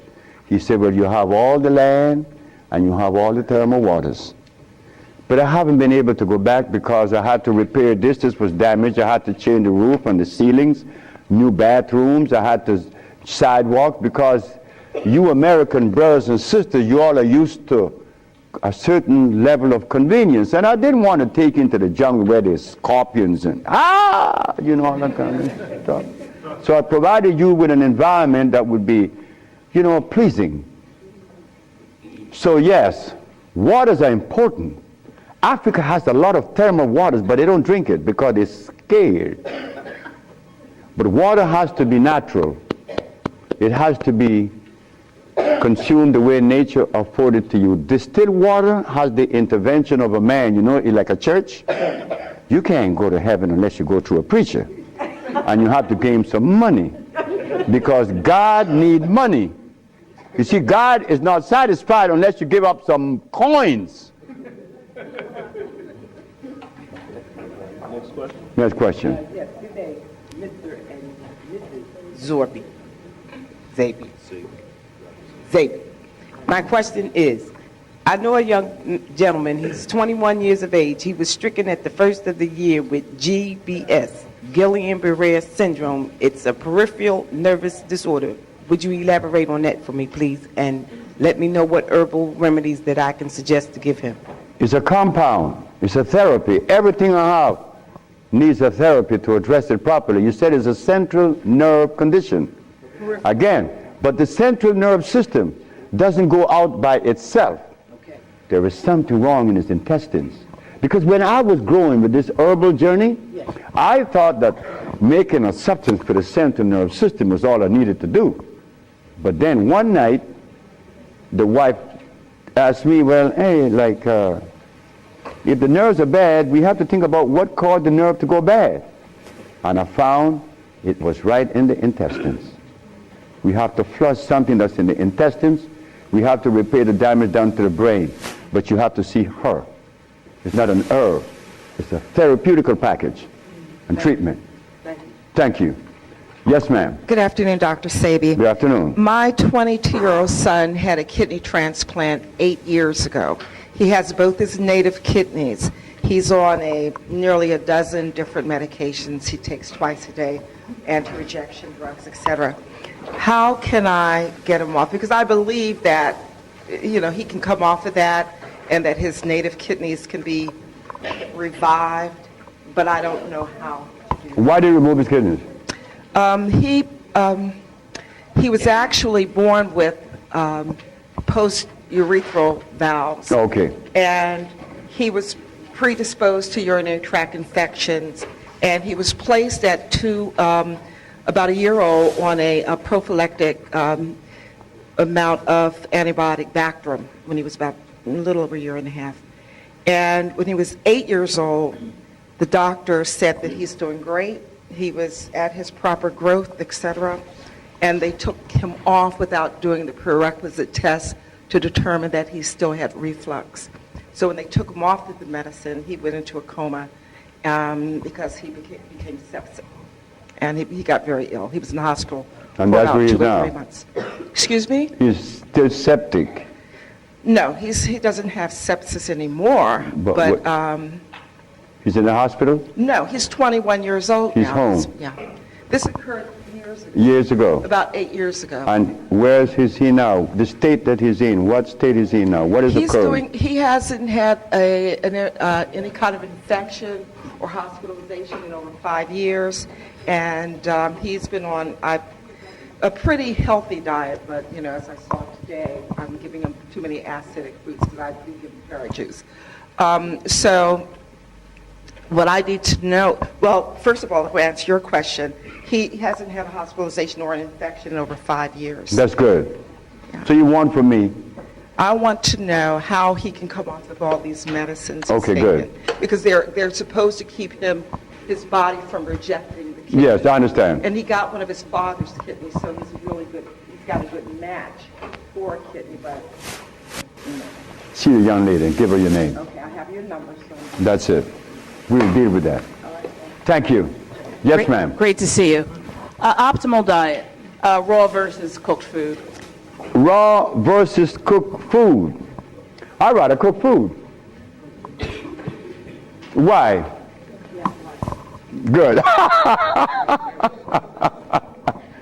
I'd rather cook food because, you see, we have the impression that raw foods are better than cooked foods. Well, that depends from the perspective. That depends on a whole lot of things, because raw foods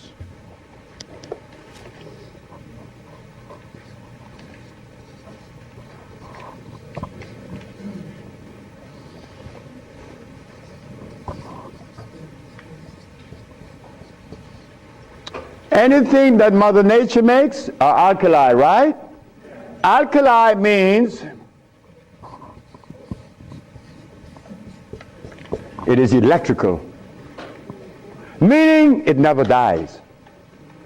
Anything that Mother Nature makes changes form, but it never dies, because it has to go back into recycling into Mother Nature, and Mother Nature doesn't receive anything if it's dead.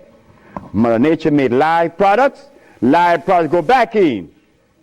So, if you cook something that is natural, would it lose its value? No. You could burn it to an ash.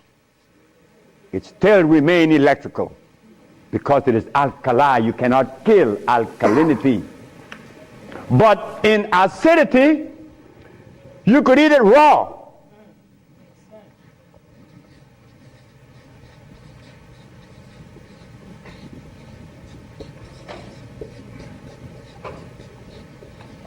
What are those two?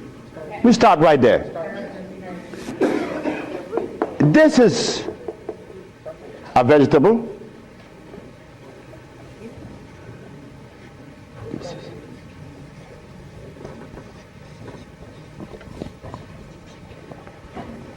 You could take this root. This is a root here. Carrots is a tubular.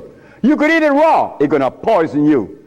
You could take the burdock and cook it. It's going to nourish you because it is alkali. It's natural. It's electrical. This is acid. Whether you cook it or not, it's dangerous. So what difference does it make if you eat raw or cook? My tonic that I cook to cure leukemia cures leukemia. It's cooked, iron. So what happened? People are being cured and all my products are cooked. And those who eat raw food still have problems because they eat unnatural raw foods, not natural cook. You see it now? If it's natural, you could cook it, or raw, it's going to nourish you. But if it's unnatural, if you eat it raw or cooked, it's going to hurt you. So it doesn't matter. Providing what you eat natural. Providing what you eat if it is natural. Good afternoon. Buenos días. Buenos días. Buenas noches. Bueno, ¿y usted de dónde es? A little bit. I'm of Panamanian descent. Panamanian, born here, fíjate Panama. So vos. we're not too far from. I know Panama. It's beautiful. I had my nose wide open. Salon. Wow, those women in Panama named Las Beautiful. Piñas Chile had my nose wide open. I want to kill her. I was a merchant seaman, and I fell in love in Panama. Yeah, talk to me. Yeah, you're a Scorpio like me. Real quick question about childhood obesity, because I have a niece, and I'm noticing a lot of kids, they're very big, very young, and they have these black rings around their necks. So I just wanted to know, is there any kind of concoction you have with the herbs that we can utilize to help our kids in need? Because they're getting big, they're getting bigger, And bigger and and they're bigger. getting breasts, and it's disgusting. So I would like a little advice. Well, I have 18 children, and about 12 of them had their mother's breast, and I'm one. I had my mother's breast until I was 4. But my daughter with Matun, she sucked her mother's breast till she was 7. She's a grown woman now. She's running the business in LA. She never had any problem with obesity or anything, neither is her cousin, but she doesn't eat the things that are afforded to other children. In fact, my daughter had never been to school. And the first day she went to school, it was a disaster because the teacher made a big mistake. The teacher gave her an exam, a little test. Zave had never been to school. She was 16 when she went to school. The son is in the audience. He went to school for the first time at 16 also. I didn't like my children to go to school because I didn't go. Why should they go? So Zave went, and the teacher gave her this test where it says protein, deficit, or equity. My sister put deficit. No, my daughter put deficit. The teacher says, Zave, you never make mistakes. How come you make this one? My daughter said, oh, what mistake? You put protein as a deficit. Well, she said, would you agree that the human body is electrical? The teacher said, yes.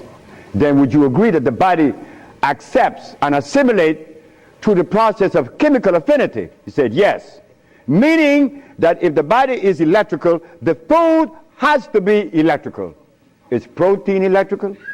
The teacher said, I don't know. My child didn't go back to school. No more. Because she knew then that the teacher needed help. So obesity is from the food that we eat. And we have, this is why there are people in Florida, and I am part of it, and in California, we bought a piece of land in Honduras, 100 acres with artesian springs and a river running through it, pristine. You could drink the water from the river. We intend to build a community of people like yourselves who realizes that the community at large doesn't help our children, because our child Zave and Sissa, well, they never had meat, since I never ate meat, nor eggs, nor anything that is bad, not as I've eaten on the others, but I had to step in and put down some very strict rules. But sometime, once they got to me, one of my most precious daughter,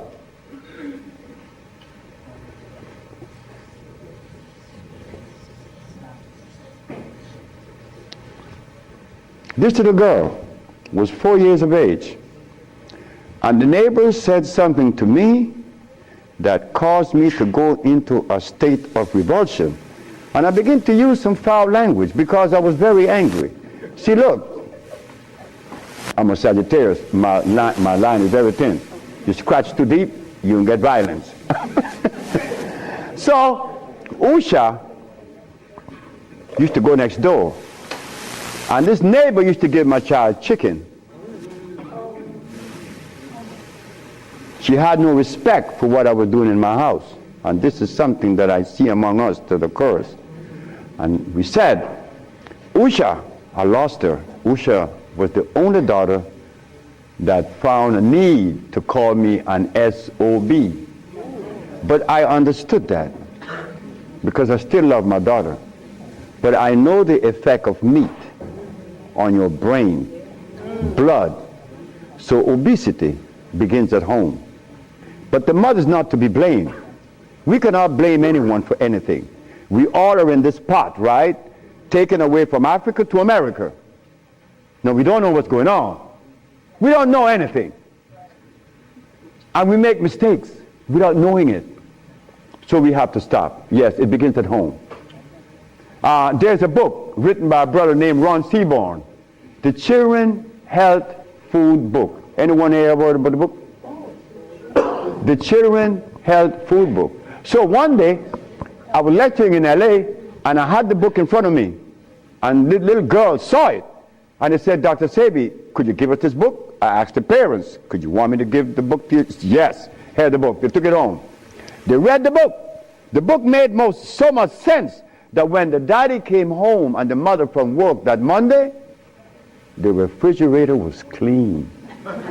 Those 3 little girls took everything out the freezer because it shows in progression what occurs around 60. You know, when you eat the stuff and wait. Oh yeah, talk to me now. They have to have a machine on their eyes. So the little girl saw that. The result of the blood and the starch, when you get to 50 and 60 and 70, oh my God, at 73, you're in trouble. So they took everything out of the refrigerator. The mother and the father called me and said, you see what you did? You caused my daughters to die. But 3 months later, they came back and thanked me. Sisters and brothers, we need help. Quick. Stop eating the garbage. Stop it. Anyone that offers you protein, carrots, tofu, you question their sanity. They're trying to poison you because they have been compromised, so they want to drag you down there with them. You tell them, you're crazy. Thank you. Good evening, Dr. Sebi. My question is... Ron Seaborn, right. Talk to me. My question is, your philosophy of cleansing and healing is based on the biochemistry of Africans. Is the philosophy universal, or does it need to be adjusted to work for other ethnic groups? I have no philosophy. I never attach myself to a philosophy. In fact, I don't even afford myself to go that way, because philosophy and reality could be 2 different things, right? So I have no philosophy. Like I have no religion. Like I have nothing. I only have me. Okay. In the me, I knew that at some point the Caucasian and the rest of the world wasn't eating what they're eating now. And I also know that the minerals in the soil address every race, not only black. But the blacks have something in common. No, the blacks have something that is unique. Unlike any other race in the world, we have a high concentration of carbon. And because we have that high concentration of carbon, there is a mineral that's been lacking to support this high carbon level? Iron. So when I put the compounds together, I made sure that the black race would receive a high amount of concentrated iron. That's the only way I'm able to cure you. And in so doing, it is an African approach, because in reality, healing is African. Healing isn't Arab, no European. Because the great Hippocrates was the father of medicine, right? Who?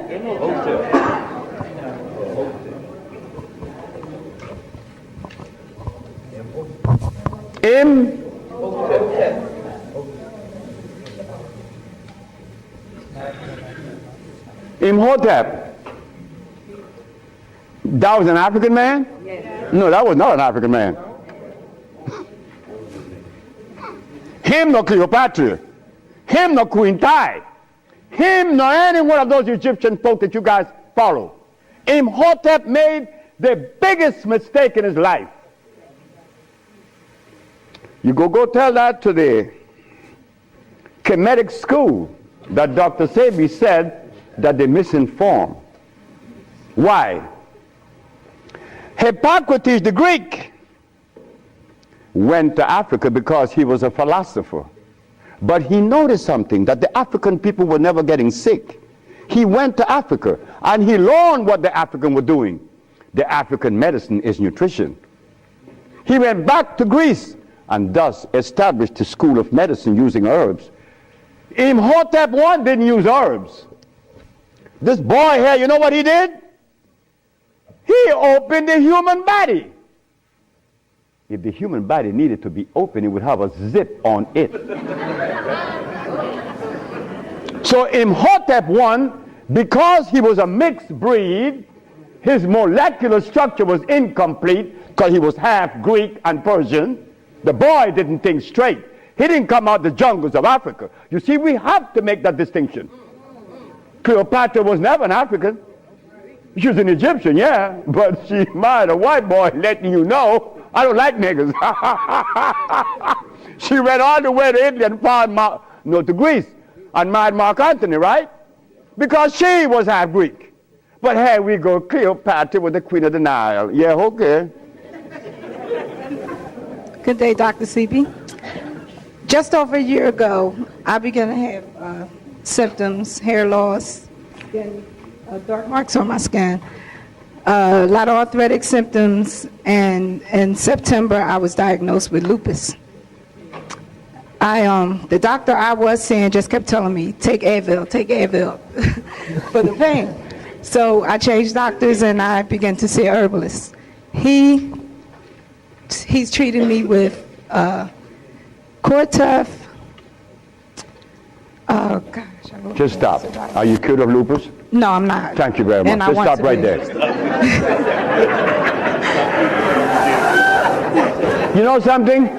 The first time that lupus was cured in the family, my aunt did that. That's my wife. John Hopkins. The second time was Memphis, Tennessee. The third time, this is strange. There is a man that you guys know of that was treating this young lady for lupus for 9 years. His name is Deepak Chopra. The man that you guys admire. The man that knows nothing, absolutely nothing about the African genetical predisposition. Nothing whatsoever. Deepak Chopra, nor the other man known as Sanjay Gupta. They knows nothing about your gene. But when they make these recommendations, it is general. No. Gorillas don't eat polar bear food, nor use the same medicine. So lupus, the last one, was Mr. Michael Jackson. Michael Jackson's secretary named Grace Rwanda. She's in pain. Oh God, she's in pain for 9 years. Dr. Sebi, I have lupus. Don't worry about it. Lupus only means that you've been deficient of some of the most important minerals, which is calcium, iron, and phosphorus, which affects the nervous system and the muscles, not to mention the joints. I gave her the compound. 2 days later, she had no pain. And I was with Michael Jackson for 6 months. No more pain. No more lupus. I have her on tape. So, sister, you will be cured of lupus. And that's guaranteed. And you live in Philadelphia. You could tell the public, the nigga's lying. Because I still got lupus. So you could tell them that, but yes, guaranteed. You want to see the sister? There she is. Next question. Peace, Dr. Sebi. What are the necessary herbs for correcting deteriorating vision? Deteriorating vision. My wife just cured a blind man that was blind for about 10 years. What are the herbs? There's no such thing as an herb for the eyes. What's the therapy? What are the foods? It's the therapy, that's right. We have to cleanse the colon, the pancreas especially, because the pancreas holds the secret to eyes. The eye does not repair itself, it's the pancreas. Okay. Many people are mistaken. They never associate the pancreas with eyes, but that's okay. I cure blind people, and cataract, and glaucoma, detached retinas, and all that. So what cleanses the pancreas and the colon? What food should I look towards? No, what we are going to give you is a therapeutical treatment and a dietary consideration, which she will give you that. Oh, thank you. Thank you very much. But yes, there is hope for you. Yes, my brother. Thank you for the lecture in the men's room. Thank you for coming. Thank all of you for coming. What I like to, can you give the vast benefits of the use of Maya? I'm one that takes Maya. The Maya? Yes. The Maya is a product that I put together many years ago because I noticed something. Oh, I'm glad he asked the question. Sickle cell anemia. Sickle cell anemia is a disease acquired because the person is iron deficient. But why not? When they remove us from Africa, name one food that they gave us on this side of the world that has iron. Name one. Which one? Molasses? That comes from cane. That's acid. Come on, name another one. Who? Oat what?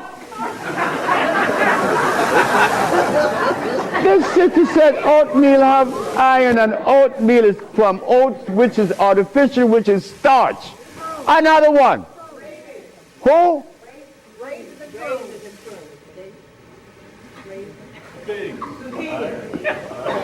Wait. We're going to make it easy. Iron could only be derived from a substance that God made. And you haven't had those substances since we were removed. You see, we had a deficit. You see, remember. They tell me, Dr. Saber, you look good for 73. I say, boy, shut up. Because you don't know what good looking is like. Because, you know, we drew Africa over here. Over here, we put Africa, right? But over here, our fathers in Africa, all they had was green stuff. They didn't have any starch, and they didn't have any blood. So the product of that sperm that made babies ensured that the babies would be healthy and strong without the pediatrician.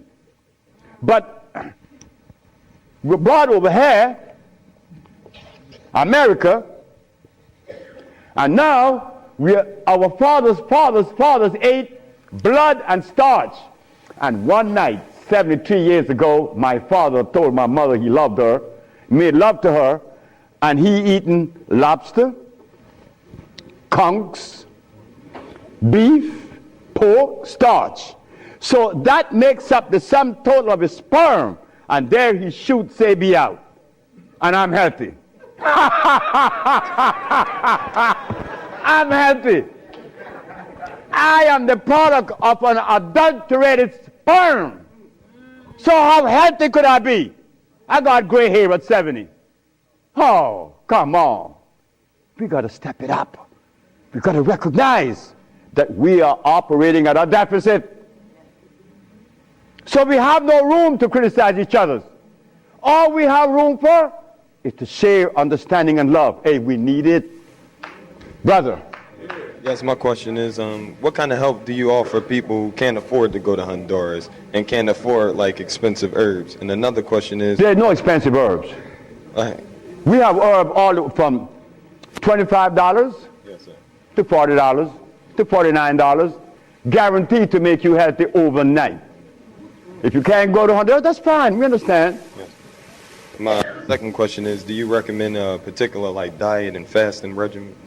Fasting is good. Very good. Fasting is good. How often? Well, me, I like to fast. Because when I fast, I'm better for her. Because I'm healthier. Like, my mother died the day I was coming here. I couldn't turn back because she wouldn't have liked that. So I said, I'm going to stop eating. But I ate last night with Linda. I'm not going to eat today. I'm not going to eat tomorrow. And when I get back, I told my wife, we're going to stop eating for about 2 months because it's good. 12 days is good. A good fast, stop eating for 12 days every year. And you drink plenty of water and juice. Water and juice and that green food plus. It's going to cost you $49.95, right?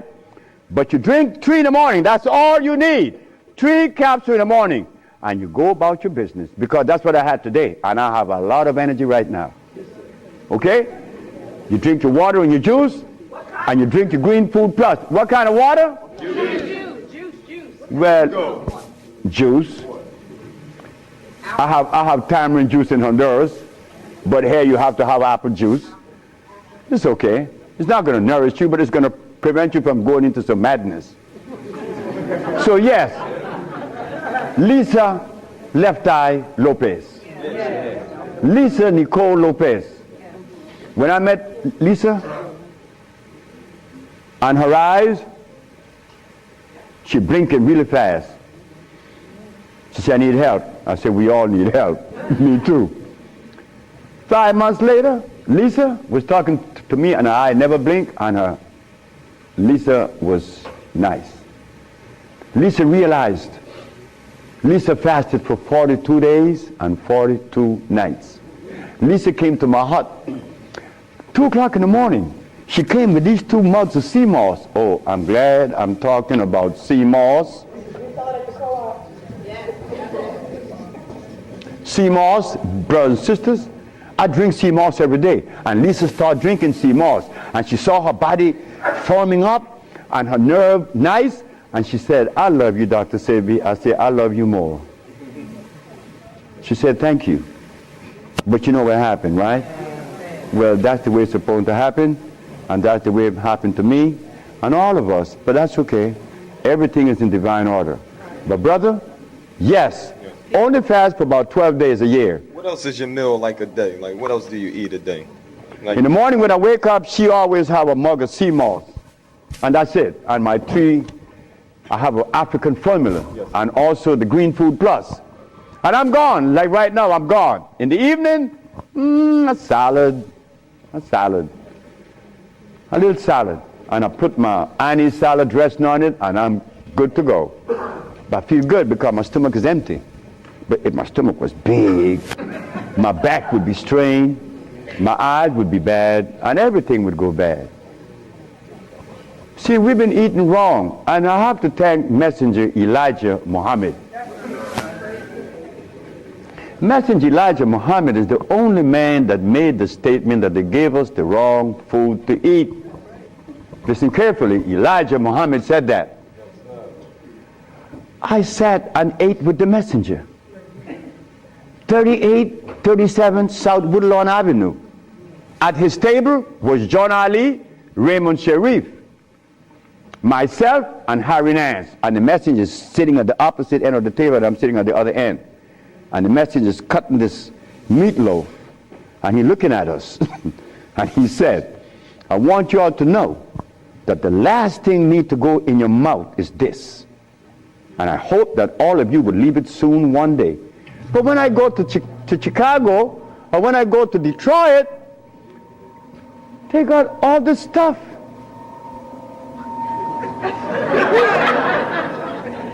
They're eating turkey wings. They're eating stewed chicken. They're eating beef. And the brothers brother asked me, are you all right? This is Jack Boyd. Jack Boyd wearing glasses, and he's 5 years younger than me, but he's eating that stuff. We can't do it. The messenger was right. I listen to everybody. Next question. Dr. Seibie, we only have 5 minutes left. 5 minutes, just hurry up. So, Good afternoon, Dr. Seibie. Good afternoon, sir. I just visited the doctor a week or two ago, and they seen some spots on my lung about a month ago. And what they wanted to do, schedule me for an operation to go through my throat, extract, I guess, a biopsy from the spots, and see if it was cancer. Malignant. Yes, sir. And if it was, then they want me to come back in 2 weeks, collapse one of my lungs, and take a biopsy from the lung. Now, I wasn't going for that anyway, but I guess you guys sent. What do you suggest I do? Go to Honduras. Honduras? That's right. If you can't go to Honduras, see the sister anyway. Because we have something to clean those lungs. Lungs, this Argentine man had lung cancer. And Professor George Simmons from New York had lung cancer. And he was cured. And the Argentine man too, and so would you. The reason why I said Honduras, because there's a thermal sauna. When you go in there, you're going to inhale. But what you will be inhaling is the vapor from volcanic activity. That vapor has what? Sulfur. And why sulfur is so important? Sulfur are the cells that the lungs are made of. Replenishing it. Yes, sir. Next question. I have no question to say to you, but I just want to thank you for coming to America. Thank you for coming this way. My name is Brother Raheem. I have been dealing with you for a few years now. The package that I receive from you every month works very well for me. I just want to thank you very much. Thank you, brother. Thank you. Thank you so very much. You see, it's good to be useful to a brother. That is all we have to do, be useful to each other. Yes. Yeah, I want to say thank you too. I have a friend who's in the hospital now. She's been in there 2 weeks. I'm going to try to talk fast. For the last 2 months, she hasn't been able to eat. She had been constantly feeling nauseous and throwing up. She has an umbilical hernia and an abdominal hernia. And she's suffering, she's starting to like lose her memory and not remember things. Her eyes are looking like she has vertigo because they're moving to the side. Yeah, like and that. drowsy. And then her legs have become weakened, and she's not able to really walk. They drew fluids off of her spine to see what's going on. Is there anything that I can take her? She's in the hospital. Is there can you give me anything that I can take her? Go there, and I know you could buy the Green Food Plus. Okay. And she will see relief within an hour. Okay. That's guaranteed. Because my wife gave away a package at a meeting like this. She wrapped it off, and a woman won the Green Food Plus. It brought her pressure down, her sugar, her energy went up. Her husband came the Monday or the Tuesday. He said, I came to buy the treatment. And my wife said, okay. So my wife started putting all the bottles on the table. She said, no, I want the treatment. That's the treatment over there. He pointed the bottle in the showcase. He said, that's the bottle. So you think that'll help her nausea and correct? Take it to her and you see. Okay. And what would be the bad thing about smoking marijuana? The bad thing? Yeah. God didn't hear you say that. Are you saying the smoke is good for the lungs? Well, I'm a poor candidate to address that because I began to smoke marijuana at age 14. I'm 74 now, 73. So I've been smoking for 59 years. My brother didn't smoke. He died 20 years ago, and he died at 50. Thank you. Thank you. This girl is mischievous. Yes. Hi, Dr. Seibie.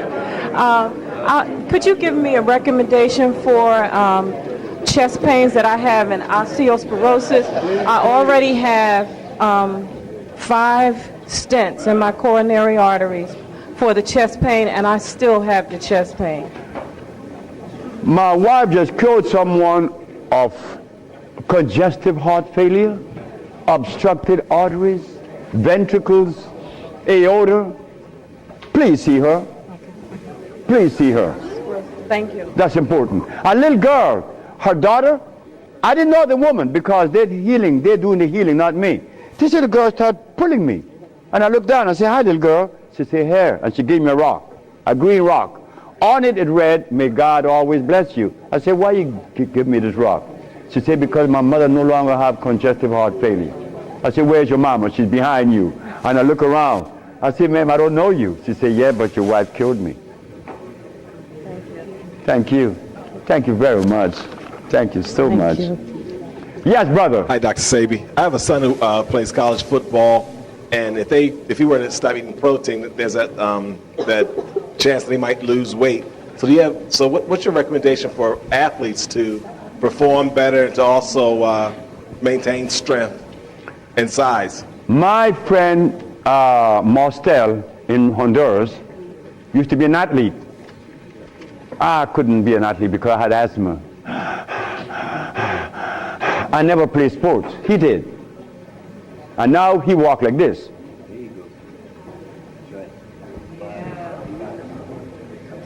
So weight has nothing to do with strength. Strength doesn't come from your muscles. It comes from your brain. If the brain is able to produce enough electricity to supply those muscles, you would pick up, like the Russian did, 625 pounds. 300 pounds, couldn't do it. 325, couldn't do it. Here comes the little skinny man and did this. How much did he weigh? 127 pounds. But he was receiving the maximum amount of electricity from his brain to his muscles. That is what gives you strength, not muscles.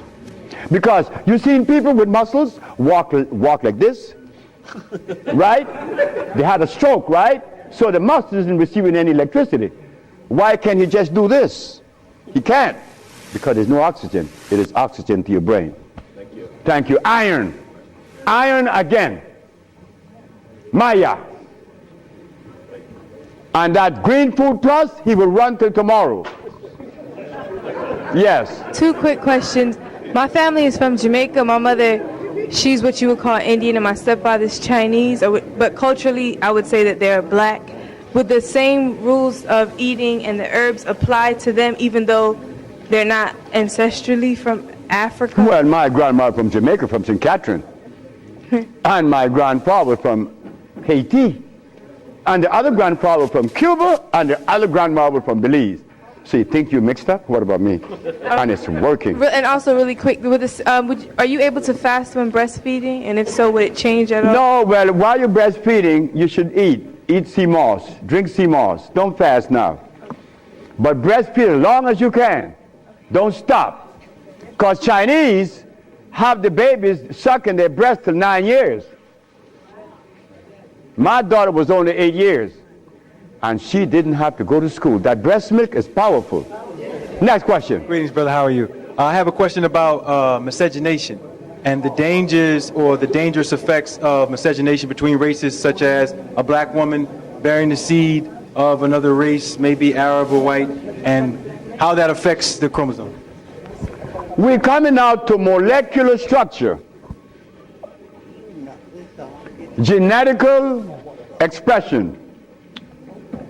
100 in magnitude would attract 90 or 100? It would attract 100. That's affinity. That's chemical affinity. So a black man, when he ejaculates his sperm into the uterus of a woman, is it the same in resonance? Yes, it is. Because they both come from the same gene structure. But when a black man have a baby with a Chinese or a white person, could there be a slight difference in the molecular structure of this baby? It's no longer white nor black. It's in between. Well, God didn't put black folks in Europe, nor Europeans in Africa. He drew lines, right? Distinct lines of demarcation. You will not cross those barriers. But today, I love you. Dr. Sebi, I love you. I said, look, lady, you're white. I can't have no babies with you. Not that I disrespect the white race. No. You're not supposed to disrespect the white race or Chinese race or Eskimos. But you have to understand that if the geneticists. Like when they find a drop of blood, just analyze this blood. Oh, it's black. Well, hold it. How do you know it's black? Because they could see the difference, right? Well, what is the difference that they see that you and I were not told? Next question. Yeah, Dr. Sadie, I'll try to make this quick. I have 1,000 questions for you. I don't know which one to ask first, but since most of us know that black is the genesis of all humanity before and after the flood, since Noah sired, Shem, Ham, and Japheth, his father, white man, we came from the leprosy of a black man. Baby, so, I don't know anything of that. Those things. Okay, well, you say, wait a minute now, you talk against academic. I collected degrees, but I got my basic learning outside of those institutions, the real learning. On the other hand, biblically, we're supposed to study to show ourselves approved, but study what? We have to think. I'm a Hebrew Israelite. I happen to believe we're Judah. We're dispersed around the world because we're the most stiff-necked, rebellious new people in the world. We were given guidelines, and we were given a diet in Leviticus, and it includes chewing the cud and splitting the hoof. So a little meat ain't gonna kill you, or the Creator's wrong. Look, I feel that anything in excess, we know what is uric acid? Yeah, is in meat, fish, but the thing is, the pollutants in our food fare today bears no resemblance to the purity that was in it in ancient times. I had a lot of questions for you, but that's very good. That's a very good question. Now, as we left Africa, while we were home in Africa, would you say that all of the components that God wanted us to have was given to us in Africa? Yes. Well, when we were in Africa, were we Muslims? No. Were we Hebrew Israelites? No. Were we Christians? No. Well, how am I going to address, because in the jungles, we didn't even have a book. You know why? You know why we didn't have a book in the jungles? We didn't need it. We didn't need it. Wait. But while we were in the jungles, we didn't eat tofu. Now the Hebrew Israelites tell you to eat what? Tofu. No, that's not true. Ma'am, I'm sorry. Please. I was invited to Dimona. I was invited to Dimona. Correct me if I'm wrong. Does the Hebrew Israelite eat tofu? Thank you. Sir, talk to me.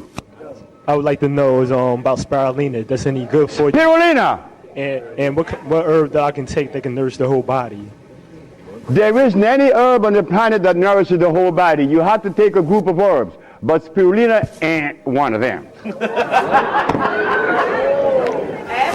This young man went to Honduras, and he was getting chlorophyll every day. But the chlorophyll he was getting was from this plant, Anamu. That's a natural plant. So when you drink the chlorophyll from Anamu, you're drinking an electric chlorophyll.